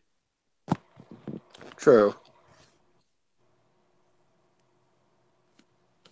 Well, what else can really be said in terms of everything we really discussed? I mean, we pretty much covered everything. Yeah, overall, I'm excited for Toy Fair. I never covered my thoughts on the Cyberverse line, apart from Shockwave not being. Go ahead. What's your full thoughts? Seriously, let me have that spider tank mode. Crap. All right. Yep. It's good. Yeah. It's simple yet effective. Simple, yeah. I mean, it is. You guys thought I was gonna go for a long tirade about Oh, I was expecting it. Yeah. I mean, yeah, kinda. That's sort of your thing. You do have a certain elegancy with words. So. Yeah, no, I'm not wasting my breath on that. No, it's not worth it. Not worth it. That Shockwave, though. I'm getting that Shockwave. The robot mode on that Shockwave, I will wholly admit, that's a great robot mode. Yeah, I do like the head design. I love the scowl. Mm-hmm. We were talking about this earlier before you joined, actually. I think there's still a way to turn them into the gun mode. I think they're just promoting it this way because it's, they can't. I really hope that is the case. I really hope that's the reason why they did that. But if there's no way to do any kind of fan gun mode, I'm just, because at that point, I would have rather just had a robot replica. I'm pretty sure there's a way, honestly. I'm going to get that Shockwave, though. I think that's the only, for sure, figure from Cyberverse I'm actually going to get because of the sheer fact. The only other couple that I thought I think the Decepticons are the only decent looking ones. Okay. Oh, yeah, and that Megatron. I forgot. That Ultra The Megatron Ultimate. Whenever I think of that Megatron, I just hear, oh, that's cute. No, it's not. It's adorable. That's what I think of. Stupid, absurdly awesome. That's what I think of when I look at that Megatron. And Starscream doesn't look half bad. Not great. Which one are you talking about? The Warrior classes? Or the Warrior class or the one with the giant barrels? I'm talking about the ones that are affordable. Because the Ultra class are going to be ridiculous. Actually, I think those are 30, I think. I could be wrong about that. But the problem with Ultra class is scale. The scale, ugh. I mean, isn't Ultra class like the leader class almost equivalent? No, I think that's the Ultimate class. Show the leaders. Then what would Ultra class be? Ultra class is pretty much like what Armada used to be. How they had the Megatron, Jetfire, Optimus, all that. Yeah, so technically leader class is roughly. Technically. Yeah, I'm so glad they're using Ultra class as a term again. I have not heard that since I disagree. I do not like the terminology at all. Because I think that there's a lot of confusion with this terminology. Because when Hasbro started out with the G1 toy line, it was just we need to make one of each character. That's easy. Then G2 was we're going to do that same thing, but they're just different designs. Beast Wars, Beast Machines, they started using the term deluxe to just start to distinguish it. And RID kind of got rid of that classification. The deluxe, then ultra class and stuff, it was kind of vague, but they started classifying them by price point and by what they could do. The Movieverse, again, another reason why the Movieverse was so pivotal. The Movieverse gave us the proper leader class, Voyager class, deluxe distinction. Mm-hmm. And I think there was classics before that kind of had the Voyager and deluxe scale. But I think it was the movie line that really sort of hammered it in. Yeah, this is what you're getting for a Voyager class price. This is what you're getting for a deluxe price. This is what you're getting for the leader class assortment price. It really sort of made sense, and it clearly worked because they ran with that for almost every other subsequent toy line, as far as I remember, except for RID and Prime and Animated. Although animated did have leader class, they just didn't have every character in leader class. Yep. I remember that very much so. Not maybe to that extent, but yeah, I remember it. Again, I just say I'm happy to hear the term Ultra Class again because like I said, I'm an Armada fan. I love Armada. That was something I grew up with. My first figure was actually an Ultra Class, and that was Tidal Wave. I think Tidal Wave was an Ultra Class. See, I would be fine with the Ultra Class. I would be fine with that if it were like, in addition to Leader Class, Voyager Class, Deluxe Class, because I think that terminology has been so ingrained in the collector mindset of today that it's really important to keep that consistency. Yeah. Otherwise, you're just going to confuse fans. Because, like, when they did the Prime toy line and they had the Revealer or Powerizer, we knew they were Deluxe and Voyager. We just elected not to call them Powerizer and Revealer. No, that's what they were called. They weren't officially called Voyager and Deluxe on the package. But that's what they were listed as on websites and all that stuff. I remember. Yep. Good times. Good times. Oh yeah, they also used it in Transformers Cybertron. I forgot about that. They also used it in Transformers Cybertron with like Wing Saber, Jetfire, Cybertron Defense Red Alert. Well, yeah, because Armada, Energon, Cybertron. I remember the Unicron trilogy. I just forgot that they used it throughout all of that. Honestly, but yeah, I think they had something weird. They had like Gigacons, whatever. Well, whatever. It was still Ultra Class. That's essentially what it was. But yeah, I feel like the classification throughout the time has gone really weird. Like, I get it for the recent toy lines, like Robots in Disguise and now Cyberverse, like Warrior Class. I get it. Frankly, that's kind of cool, I guess. I just don't get it. If it ain't broke, don't fix it. Or at least that's applicable for this particular issue. Yeah. Like, it would have been cool if they had a Warrior Class in addition to the Deluxe Class. Like, oh, the Warrior Class has this awesome gimmick thing going on. Yeah. Well, we have been streaming for what now? I want to say probably 2 hours and 30 minutes. Probably. I'm pretty sure it's been longer than that. Longer? YouTube's not telling me fully, so I wouldn't know. It's probably been 3+. Yeah, I'd say 3+. Well, I mean, it's all about Toy Fair and hyping and sharing ideas. So, but definitely, I'm pretty sure tomorrow evening, if not tomorrow evening, definitely Sunday. If everyone's available, everyone's free. We'll definitely go over some of the Toy Fair. I thought we were covering it like live tomorrow. I mean, do we know anything's gonna get revealed? Because we haven't heard. I mean, like every Toy Fair so far, like especially like last year and the year before, it was like Saturday, like first public like reveal, like everything was there. Like last night, it was all there. We can do it. I think though, just to play it safe, let's wait until after noon. So like. Oh yeah, for sure. Like same time tomorrow. Your time, it'd be noon my time. Let's see what happens, and if nothing happens by say 4 o'clock, we'll try Sunday. Yeah, let's do same time tomorrow. Like we'll start like around for you it would be let's say like 5 o'clock your time, Michael, which is 3 o'clock my time. And then we'll because at this point, because I remember like I specifically remember last year. Like I joined the stream, we were covering it, and we were still revealing stuff during the stream. Like, because I remember we were all freaking like, oh whoa, last night Bumblebee toy revealed. And we all like went to the website. I remember I fucking called that. I knew it was gonna happen. So I'm pretty sure they'll reveal something. Like I think. Oh, I remember. Before we do end this, oh, sorry. Go ahead, Stealthbot. I was waiting on live coverage of I was talking with Merit Movies and Samurai Studios or Alex Vartanian about the Marvel Legends, and I was just waiting for the reveal of the Marvel Legends Daredevil the whole day. Like I didn't care about anything but that. Dedication, man. Dedication and hype. It does things.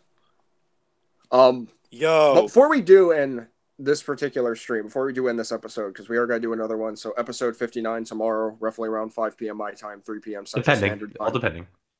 Yeah, if anything is revealed around then. Before we do end this, I do have updates, but first I want to ask a question to each and every one of you. Specifically for the Bumblebee movie toys, do you think we're just going to get the 4 Transformer characters, or are we going to get other characters that were concept for this in toy form? And if so, who do you think will be it? For the Bumblebee movie?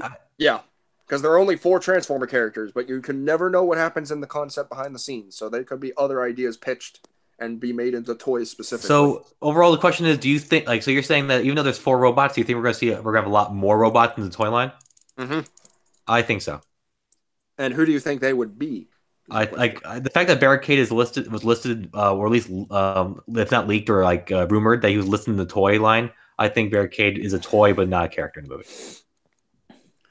I'm gonna say Ironhide too. Honestly, I really do think we're probably gonna see maybe not in the film, but we're gonna see him in the toy line. We're gonna definitely see Ironhide, Optimus. Optimus is confirmed. I mean, G1 Cab. Hello. That's Do we know if it's going to be just a re-release of the Evasion, or is it going to be attempting the G1 Cab in a new toy? There's nothing to be confirmed yet, but I assume we're going to get something. Because if it is let's say it is an attempt of redoing the Evasion, that'd be a good studio series. Because studio series, we see it right now. The Crowbar is just a better Berserker. It's a rehash, but yeah, it's a rehash. Yeah, so a better maybe an improved mold of the Evasion mode Optimus Prime for studio series for a Bumblebee the movie Optimus Prime. That'd be pretty cool. I mean, I don't know. What about the Evasion Optimus is sacred. I don't know if I want them trying that. And I mean, and also Evasion mode, was it Rage Nation made a whole video on just repaints of Evasion mode Optimus Prime. So would they actually try that? Even though they've distributed that mold with everything different. There's 10 different repaints for that one toy. Coming from the dude who bought 6 of them. Oh, gee, that's so I guess maybe they wouldn't because they've smacked the hell out of that mold. I mean, it's a possibility. Everywhere. I doubt we'll see Optimus. I mean, we'll probably see him, but maybe not much. But I'm pretty sure we're going to see Optimus at some point. We're going to see what he looks like because you can't have Transformers without Optimus Prime and Bumblebee. That's just not a possibility. That's not a possibility. Robots in Disguise proved that. But in terms of the Decepticons, we do know 2 of the code names, possibly Scratch and then Decker. I really kind of hope to see that Plymouth GT, that nice muscle car. I'm just so curious, because hopefully, I mean, who knows? Maybe they'll show Bumblebee toys, but nothing of the characters, just Bumblebee toys. Oh god, I really hope not.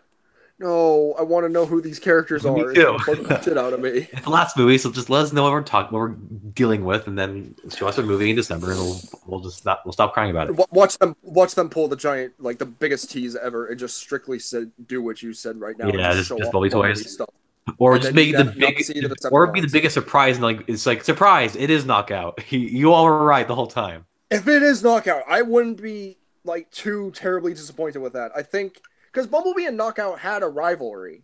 It was small, did have a rivalry. I guess you could say it was there, yeah. No, but even in the Transformers Prime game, though not connected, they did have a rivalry. They ended up fighting each other as boss fight. Mm-hmm. They're not a major rivalry, though. Well, yeah, I mean, if you use that example, then you're saying that Ratchet and Soundwave are rivals. I mean, kind of. Ratchet and Lockwood would be rivals, technically. Because the thing is, rivals have history. I feel B. I mean, graphics motions pretty much proved that. Yeah. Who? What? Graphics motion. What's it? I made a Transformers Rivals joke. Boo. Yeah. Stay in continuity here, okay? Bad taste. Don't do comedy.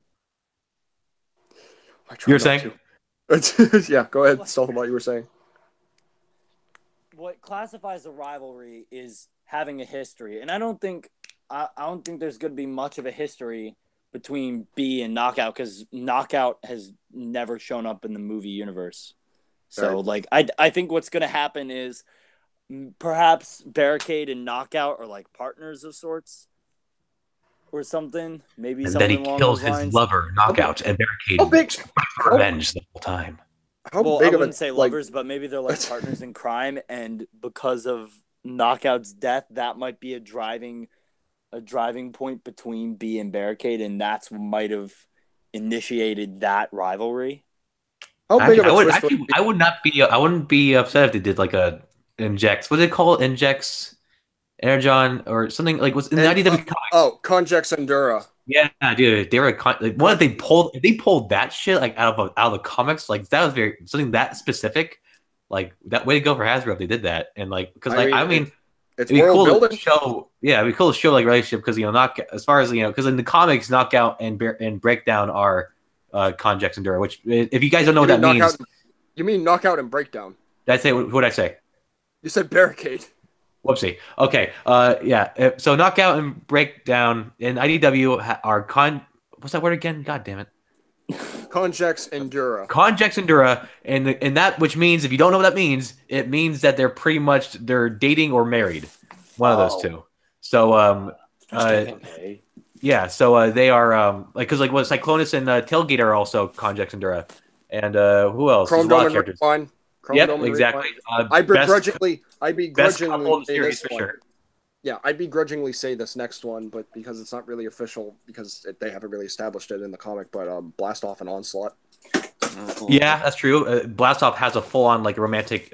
He's romantically in love with Onslaught, and yeah, there's a lot of cool like interesting like just. I think that's a really cool interesting idea that like to have that, especially because like there's no like really gender, so they can love anyone.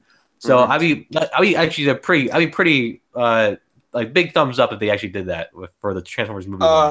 I mean, I'm not opposed to it myself personally, but I know some people who absolutely would be, because, as you know, there are. I mean, there's. Let's just put it bluntly. There are special snowflakes in the world. Let's just put it bluntly. Yeah, and then there are haters who are like. Then there are people who are very not so blunt about their opinions on anything relating to. I don't know. Well, yeah, social issues. Yeah, if the Transformers franchise were to go there, I wouldn't. I don't think it's the Transformers.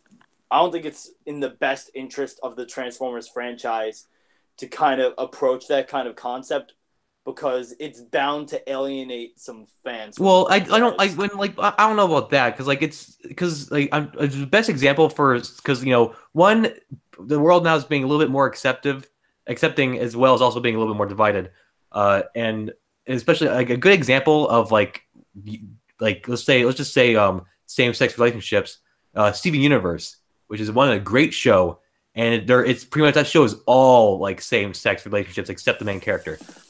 And it's a great show. It's been running for longer, and it's being backed up by like lots of great people who agree with the show. And I think it's just if they did that, like I mean, do I want a relationship with Barricade and Knockout to happen in the movie? Like I'm not saying like I want more gay love in a Transformers movie. I'm just saying if they did that, I wouldn't be opposed to it. It'd be a pretty cool idea. It'd be cool if they experimented with it. Yeah, like. If they did successful, that they could stop. They could stop it at any time.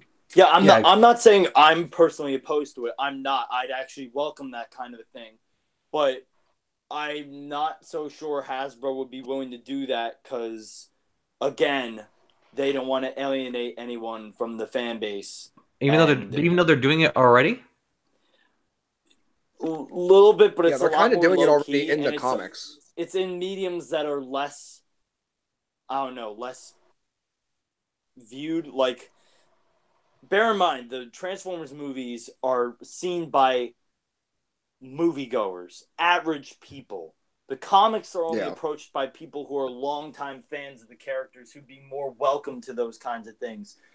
The general public might not be so open to those kinds of concepts. Well, then I hope they don't mind the fact that Dumbledore's going to be... Is that name Dumbledore? The guy in Harry Potter's gay, and he's going to be gay in the new movie. So yeah, but they're underplaying it, and a lot of people are upset about that. But at the same time, they have to, otherwise they're going to potentially alienate people from that fan base. As sad as it is, I'm just saying, like, if they did decide to experiment with that particular, that particular thing, I wouldn't be opposed to it. But if all else fails, just keep it in the comics. It's still there. Yeah, overall. I mean, Stop I get that. it.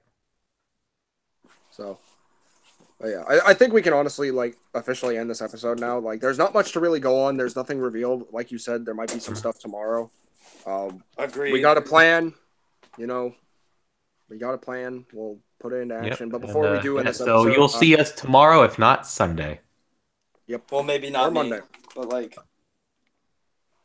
But before we do, Gotcha. Before we do end this particular stream, I do have some updates, but I will. Should I get them out of the way now? I think I might.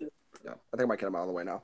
Right. So, for those of you who are long-term fans of Transformers: Infinite Chaos, I come to you and the, soon to be ever upcoming Transformers Union. I do have some sad news to announce. They are both dead. I'm canceling both of the series and possibly putting them on the back burner for now. Mainly because, one, stop motion and me have not been getting along. I have not had the drive to so much as even film a transformation or anything. Just nothing in particular. And then, frankly, what I heard today kind of killed it. But courtesy of Merit Movies, him and I got to talking, and we have a plan for Infinite Chaos's rebirth. Essentially, what I planned on doing with Infinite Chaos was this was going to be a Transformer stop motion series based on the movie universe that sort of fills in the gaps between the movies and kind of fix the plot holes within as well. And now, with this announcement that the series for the movies are no longer going to be continuing, the story is left on a major cliffhanger, that pretty much gave me a giant weight off my back and gave me full creative liberty. So expect something totally brand new for Transformers Infinite Chaos, and maybe possibly you'll see a continuation some point down the line, because I do have a lot of ideas I want to implement into the series. And there are some people among the team, Cyborg Raptor, you have a whole episode written specifically for It'll never happen now because I know for sure. Like I to be honest, it's been like a whole year now. I know for sure that episode was never going to happen. Oh no, it'll happen. I don't know, man. I was going to say like because it's been years now, and I'm down. So I'm down to write an episode or two again. Because I mean, it's been a while since you don't really have to. Like I said, I can still implement ideas from the first series. This is just going to be a complete reboot, honestly. I was going to call it like something like it's honestly ironic. You're literally doing what Hollywood is. In a sense, because this honestly just gives me full creative liberty. So now I can choose, like, I don't have to follow by the movies. I can do whatever I feel like. I can have whatever teams I want. I can have what other characters show up, I can do anything. Same with Union. Marin and I are currently in talks. We're going to be finding a way to make Union, but not the way we had it properly originally planned, because we wanted to just do it like during Season 3 of Transformers Prime and then go from there. Yeah, that sort of thing doesn't work with me. I just kind of need something simple but effective. And honestly, following something and just kind of reanimating everything that happened in the original doesn't always work out. And, following that formula. Good God, I did pull the Transformers movies. Jesus. Well, yeah, there you go. Infinite Chaos reboot. I don't know when.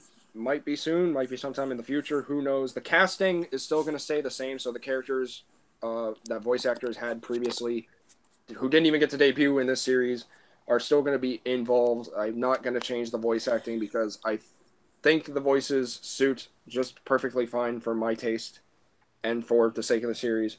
And plus, it would be a really dick move to have a whole new casting call specifically for the same series, but different voice actors. I don't think that's a wise move on my part. Same with Union, So Stealthabot, Trans, Cyborg, you guys are also going to have your roles.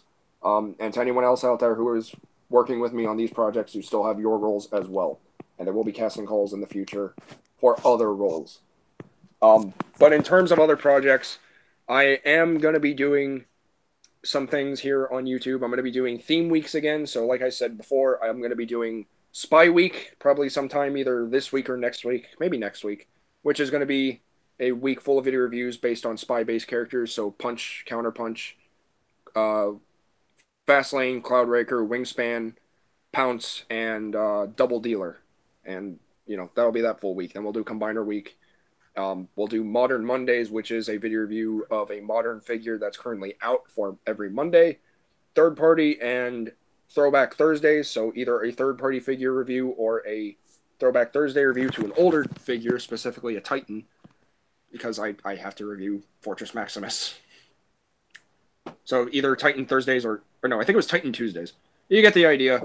And quite possibly the biggest announcement to have specifically in this stream, and I'll probably make a separate video for this too. The job hunt has not been proving well. The results have been pretty poor. There is no local good jobs in my area, so I am becoming a Patreon. So to any fans out there who want to go the extra mile, help kind of support me financially. If you really wish to, you don't have to. You are not obligated. Do not feel that way, but do expect a bunch of videos to be punched out here. Feel free to leave a pledge at my Patreon whenever I make it. I'll think of rewards like $1 pledge. You get your name at the end credits of my videos. $5 pledge. You choose a figure of my possession that I get to review for you guys. $10. I don't know. Maybe. I don't know. I got to work on that kind of stuff. $20, we get to buy a figure from your collection. If it's a double. No.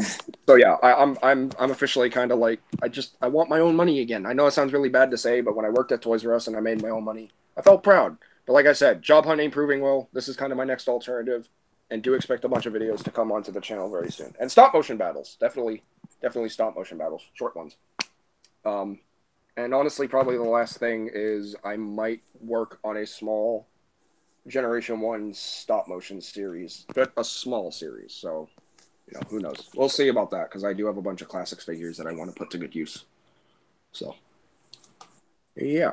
I don't know. What do you guys think about the direction? I mean, I kind of want to make a career out of this. This is something fun for me. And like I keep saying, job hunt ain't proving well. But you guys here in the actual stream, what do you guys think? I kind of want opinions. Like, is it a good idea? I don't know. Do you want to just repeat what I told you? All right, we already had to talk about this. Yeah, but, I was talking.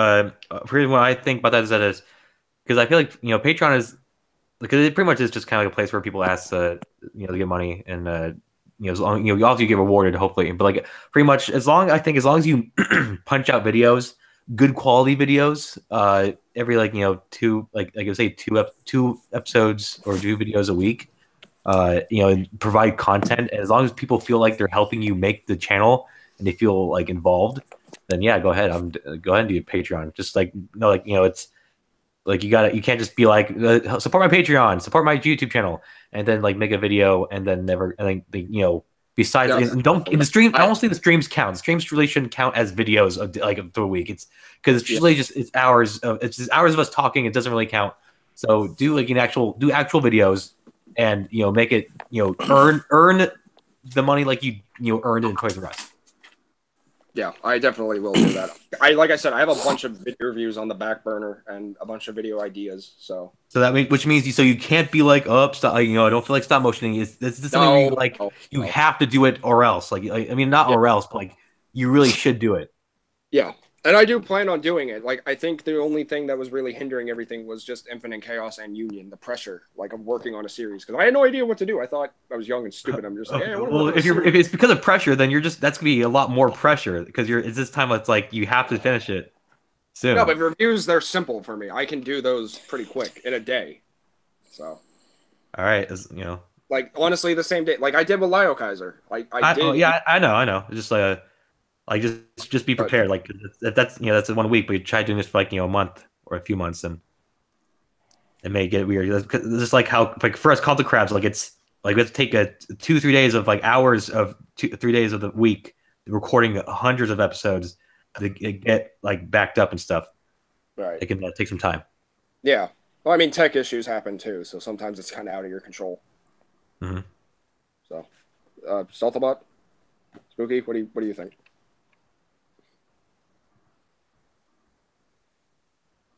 They do not. Hello? You guys there? They're both gone. I don't think I ever heard Spooky D-Man this whole the past hour. Wait, did they actually leave or did? I Oh, was waiting for that's Stealth about to speak first. That's what I was waiting on. You bastard. Well, what were you guys doing? Were you like private texting each other or something? Ooh, there's No, I was trying to wait him out. I didn't want to speak next. I didn't want to speak next either. God damn it. Oh, damn it, Bobby. You talk this much, why stop now? I'm just You saying. haven't talked at all. Why not start now? Ooh, both very fair points. Damn. You guys are fighting to death. At least I've pulled my weight throughout this whole live stream, and I showed up like a lot later. Ooh. Hey. I waited for everyone to finish, okay? I was being patient, okay? Especially when you got in here. It was giving your own little deal about the movies. Like, okay, this guy's going at it. I'm not going to cut him off. Gonna let you finish. Yeah. Hour later, I'm still waiting. We've had plenty of pause moments. You're full of it. No. There were several moments where we were just like dead silent, and you could have dead silent. Yeah, right. For like what, 5 seconds? You could have butt in. You totally could have. No. I'm not. If you were being so goddamn patient, you totally. Good God, when did I butt in. start? This is my fault. Yeah, there's blame you. Yeah, blame him. It's all your fault. Look at what you've done to us. You're ruining everything. Well, Okay, TFTC's wait. canceled. Bye, everybody. wait, hang on. Is this like you reacted to a question about the Patreon deal? Was that the actual? Yes. This is just a pretty much- reminder. We're I podcasting. genuinely, because honestly, I'm being serious when I say this. I can't make a decision by myself because in my head, I am constantly having that inner battle. Like, is this a good idea? Is this a bad idea? Can I do this? Can I not do this? Am I going to fuck this up? Am I going to make this right? I don't know. So I need opinions because I want to know if this is going to be a good decision for me financially. Because I'm going to be honest, and I think I've said this multiple times. I'm really tired of asking my parents for money for my Transformers, despite the fact that they don't mind it because I haven't been buying as much as I used to with their money. I've actually been saving my own and buying. But I want to make my own money again. And like I said, Job Hunt, it's sucking dick. And also, if you do make a lot of videos, and like, let's say you make a lot of videos and you get like a lot of views, and who knows, you can start getting some money out of YouTube. Exactly. Well, you're eligible for revenue.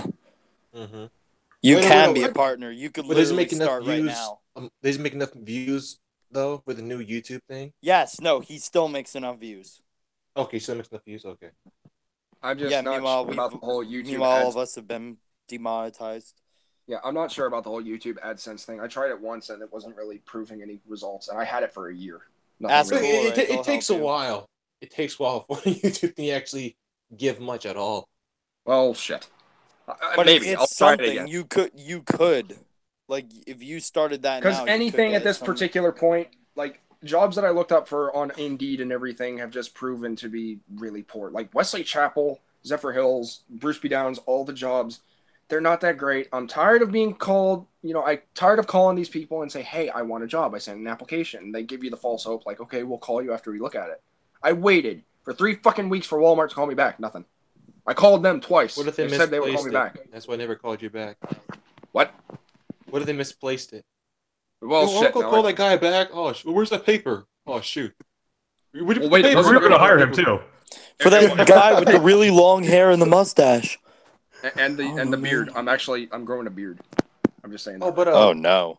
These nice. Dark times. Join the party, bro. Yeah, I know. I have one already. I hate it. I never had a beard, but I like the way it's coming in right now. I keep shaving mine off. I don't like having a beard. I don't like having it. I mean, I love my thick. Like Michael, you see my Facebook. You know my thick ass goatee. Yeah, it's almost feel worthy. Also, I always forget that I have like pictures of myself on this channel because when I visited the junkyard, I'm like, oh, like people know what I look like, I guess now. It's almost view worthy, dude. Like it's getting more view worthy. It's almost like nothing is view worthy. It's almost there. It's almost there. It's not wider like views, but it's getting thicker and longer like views. Holy shit! Yeah, I love it. But also, yeah, I just learned his name's Matthew. I didn't even connect that. Wow, we have the same name. Oh, we're like blood brothers, dude. Oh my god. No, but yeah. But like, real quick, just to get the Patreon thing out the way though. All I can say, at least make least in my opinion, make goals that are kind of worth it or something like that. Just give it a worth to it, not just like because I have my own rant with Patreon. Just make it worth it. That's the thing. I don't know what I do. Like the end credit name thing. That's something that everyone seems to be doing. So I'll do. Yeah, But like is it you, much yeah. I mean, because I every don't other end credit name thing, because there are a lot of people that skip credits. That's just me, and people do it anyways. Yeah, exactly. It's cool to see a name in there. I don't know what maybe we can talk about this part after the stream, but yeah, like I don't know what I would do for like rewards otherwise. I just don't. Yeah, I guess not. Like I've seen some other people do Patreon rewards, and some pretty dumb rewards.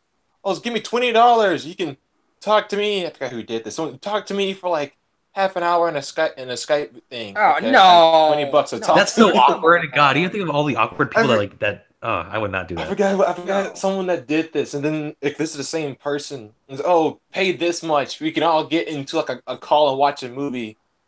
But it's like, how does that work? Do we have to buy the same movie? So I don't know. It just I've seen some weird goals. And why is that communication socialization a reward for that? That's kind of dumb. I don't. Well, I mean, hell, if I could pay $20 to talk to Thief for 5 minutes, I would totally do it though. Dude, message him on Facebook. He'll reply. I mentioned before, but like to have like a Skype call with him, like if I spend $20 to have like a 5-minute time with him, I'd be like, all right. I mean, I don't know what we'll talk about, but God, like just giant fucking robots. There you go. Well, yeah, I know, but or just talk about beards. That's true. We can beards. Get into a beard battle. Brothers. Yeah, beard battle. Next thing you know, Hugh makes a video. I always I'm having a beard. God, I want to, dude. I would love to send him a figure too. Is this PO box like public? Cool. I want to do that. I don't think so. Also, I probably should have. Is his thing's over, isn't it? His because he was selling figures on eBay. Yeah. His charity event has been over for like about 2 weeks. We did that years ago, and I was participating in it, but I couldn't like someone bought out my bid before, so. Oh, I can't deal with the whole conversion to quid.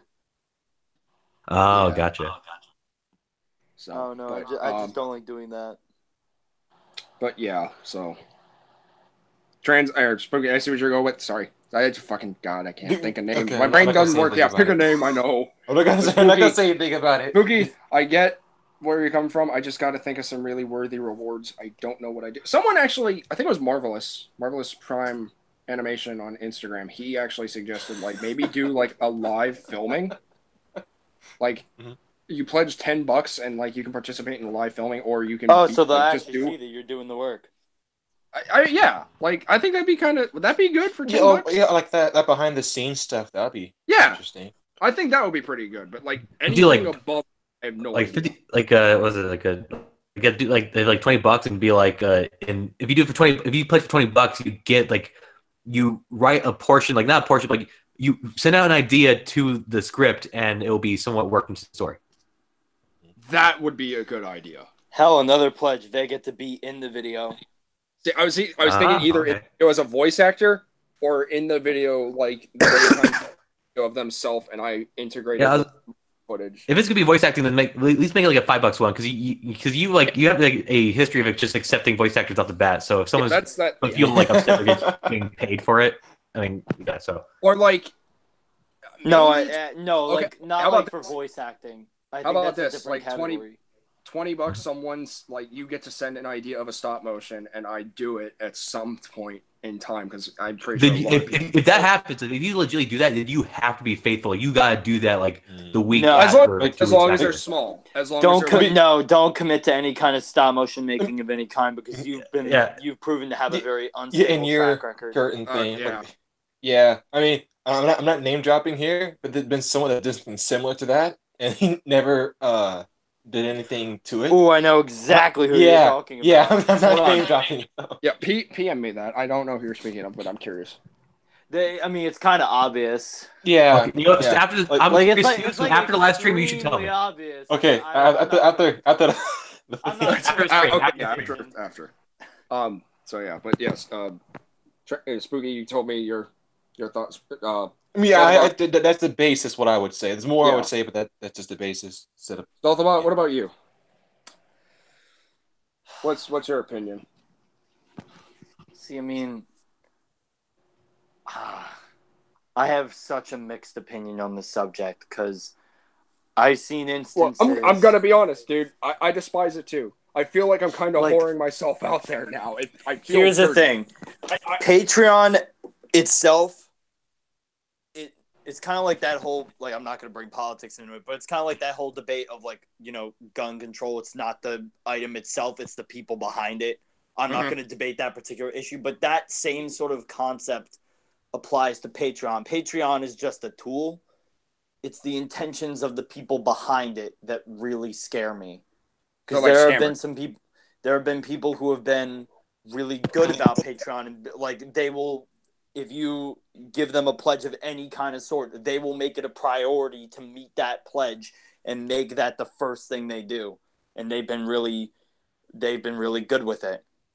But like Tran said, there have been users who have been very, very bad with it. They've taken the money and used it for things that weren't connected to what they were going to use the money for, and on top of that, not fulfill the goals of what that money was given to them for.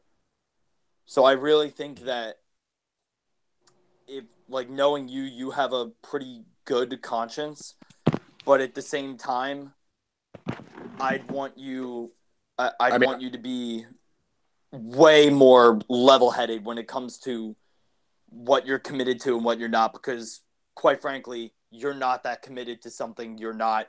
Yeah, I'm not a hard worker. I've said this in Instagram. You're really streams. not. I'm a lazy piece of shit. I'm serious. Like talking videos, I can do that, but Like, stop motions. because I know you mean well, but Yeah. there have been times, and I've done it too. I'm not trying to be hypocritical. I know I've done this. You can't make promises, and whenever you try to make a promise, It fails in the end. Exactly. I hate And it. I really hate that. I think that by doing Patreon, you're kind of sort of boxing yourself in on a promise that you may very well likely not be able to keep, especially given your track record. Well, I could do one of two things. I can try and better myself, or I can just keep going down the dark rabbit hole. I kind of want to better myself. I miss making YouTube videos. Here's what I think. I think that if you really want YouTube to be your career, people can make it. People have made it.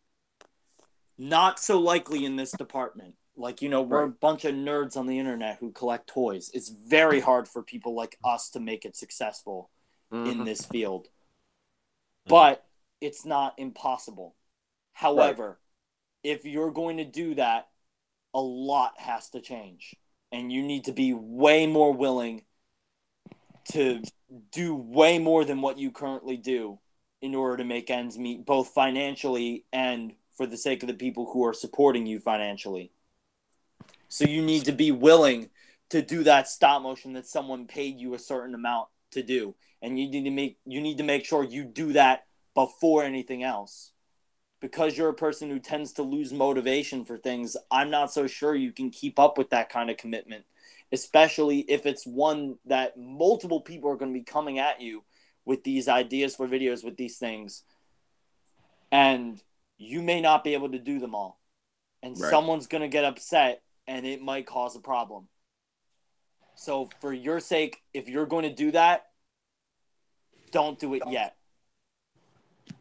Well, that pledge is just kind of up in the air. I don't think that one might even come to fruition. No, but I'm just saying as a whole, because there are multiple things that you want to do, and of course you need the money. I understand that, but it might not be in your best interest to start that up yet. I think that you need to focus on upping your production value, getting technology that's way more reliable, because that's a problem. Yeah. Your insufficient funds or consistent sufficient funds is a bit of a problem. If you want to commit yourself to this kind of a career path, you need to make sure that it can be consistent. Otherwise, you can't rely on it. And you need to be reliable in order for that to be reliable. Gotcha. Well then, I guess I have a little bit to think about. So, Boy, I hope people that were watching were glad about that 10 to 15 minutes of just us talking about starting a Patreon. That was been entertaining. You being sarcastic or serious? Oh, I'm being serious. I'm being sarcastic. Yeah, Yeah, of I'm course. pretty sure. I'm pretty sure I think he's no one being would want to hear this. sarcastic. Sarcastic. Oh. Guess. This is Sorry. random. This is random for TFTCs. Have you guys ever thought of putting timestamps to different points of the video? Oh, I You know, did it once. I did I it was once. thinking about that. I was Okay. genuinely thinking about that. Uh, I was was actually Pay it- someone to do that for you. Was it I did blah, blah, blah. So remember my first movie, my first like news was that Cyberverse news, whatever I called it. I did okay. Did I do timestamps? Technically no, but I did. It was like I bridged it in like sections and I put it in the description. I just never actually put time. I was planning timestamps, but I never put it. That was the closest TFTC ever did to timestamps. Because Okay. it was just me. I think what you should do is like when TFTC goes public, I think that you should do timestamps not based on topics, but based on when people arrive or based on when really important moments sort of happen. Yeah, I get a great podcast example is the Weekly Planet. The Weekly Planet is one of my favorite podcasts, and then they do a great thing with timestamps, like for skipping everything and stuff like that if they're not interested in it.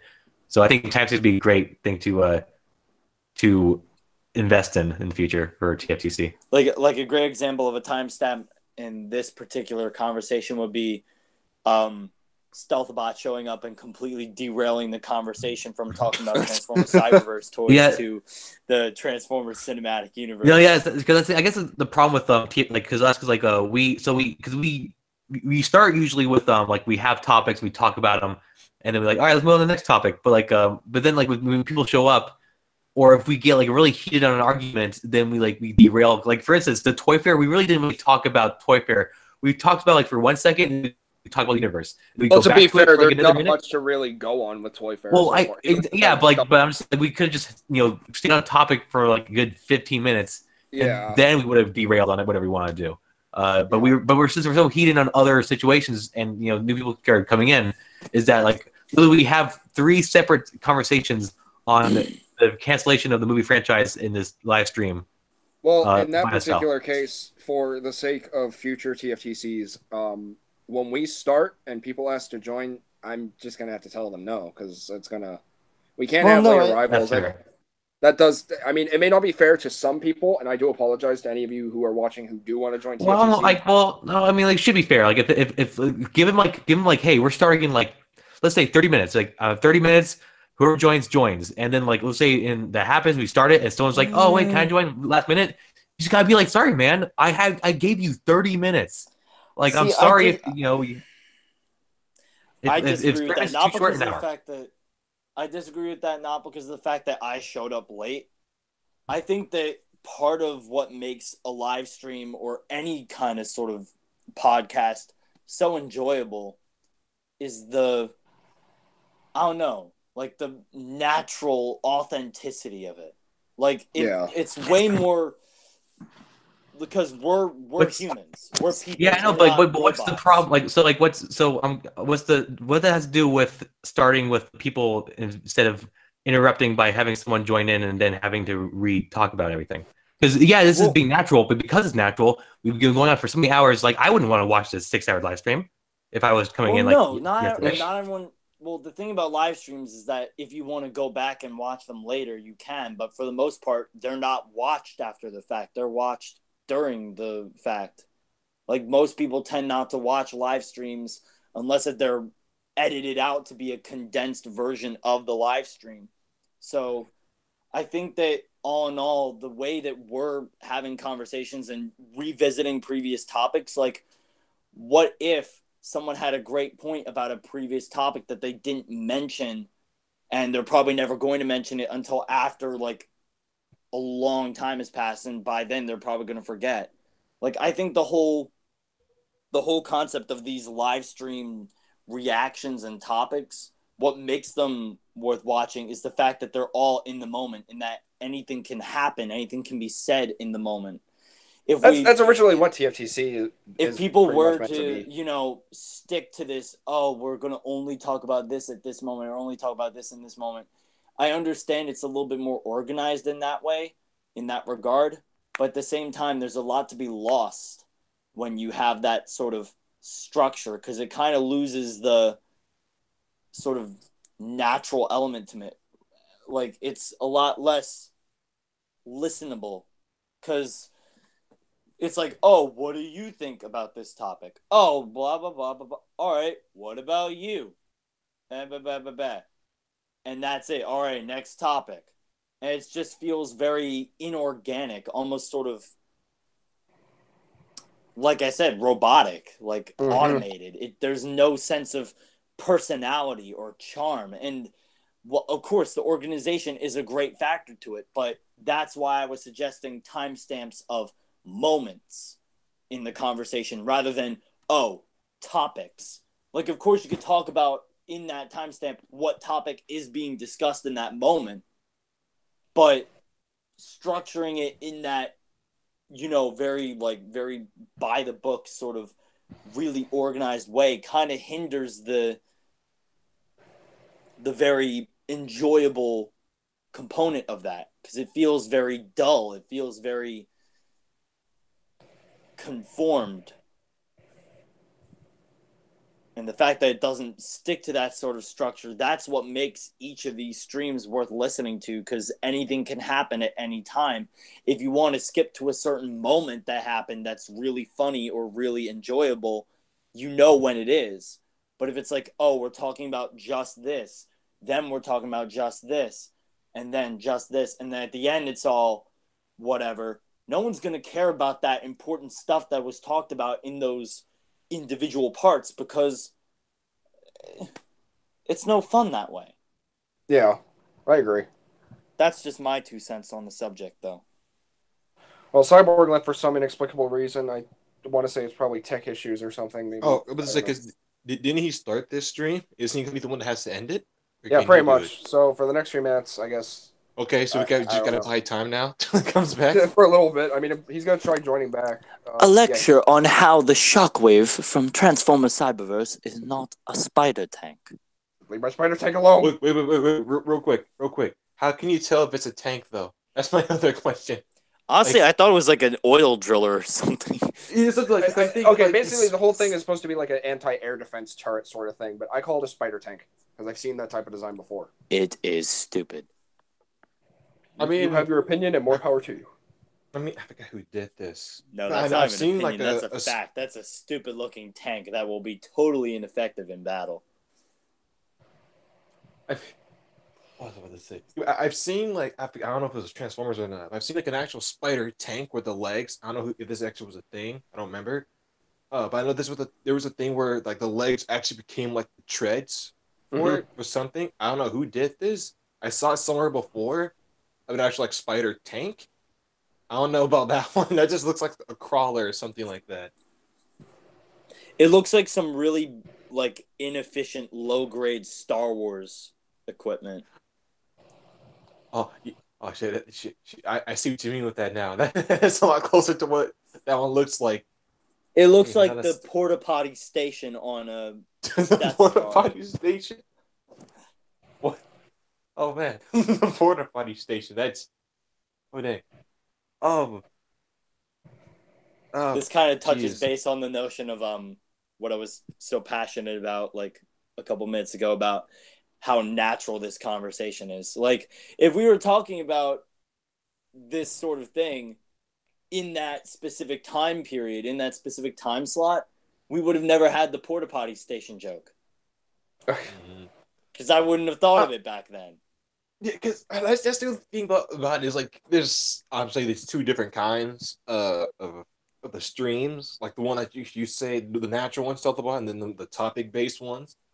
But I don't know. To me, it's iffy because I think it's good to keep it organized, especially when you're trying to keep things down at a certain time. At the same time, it's like, yeah, make sure you want to talk about all the other things too.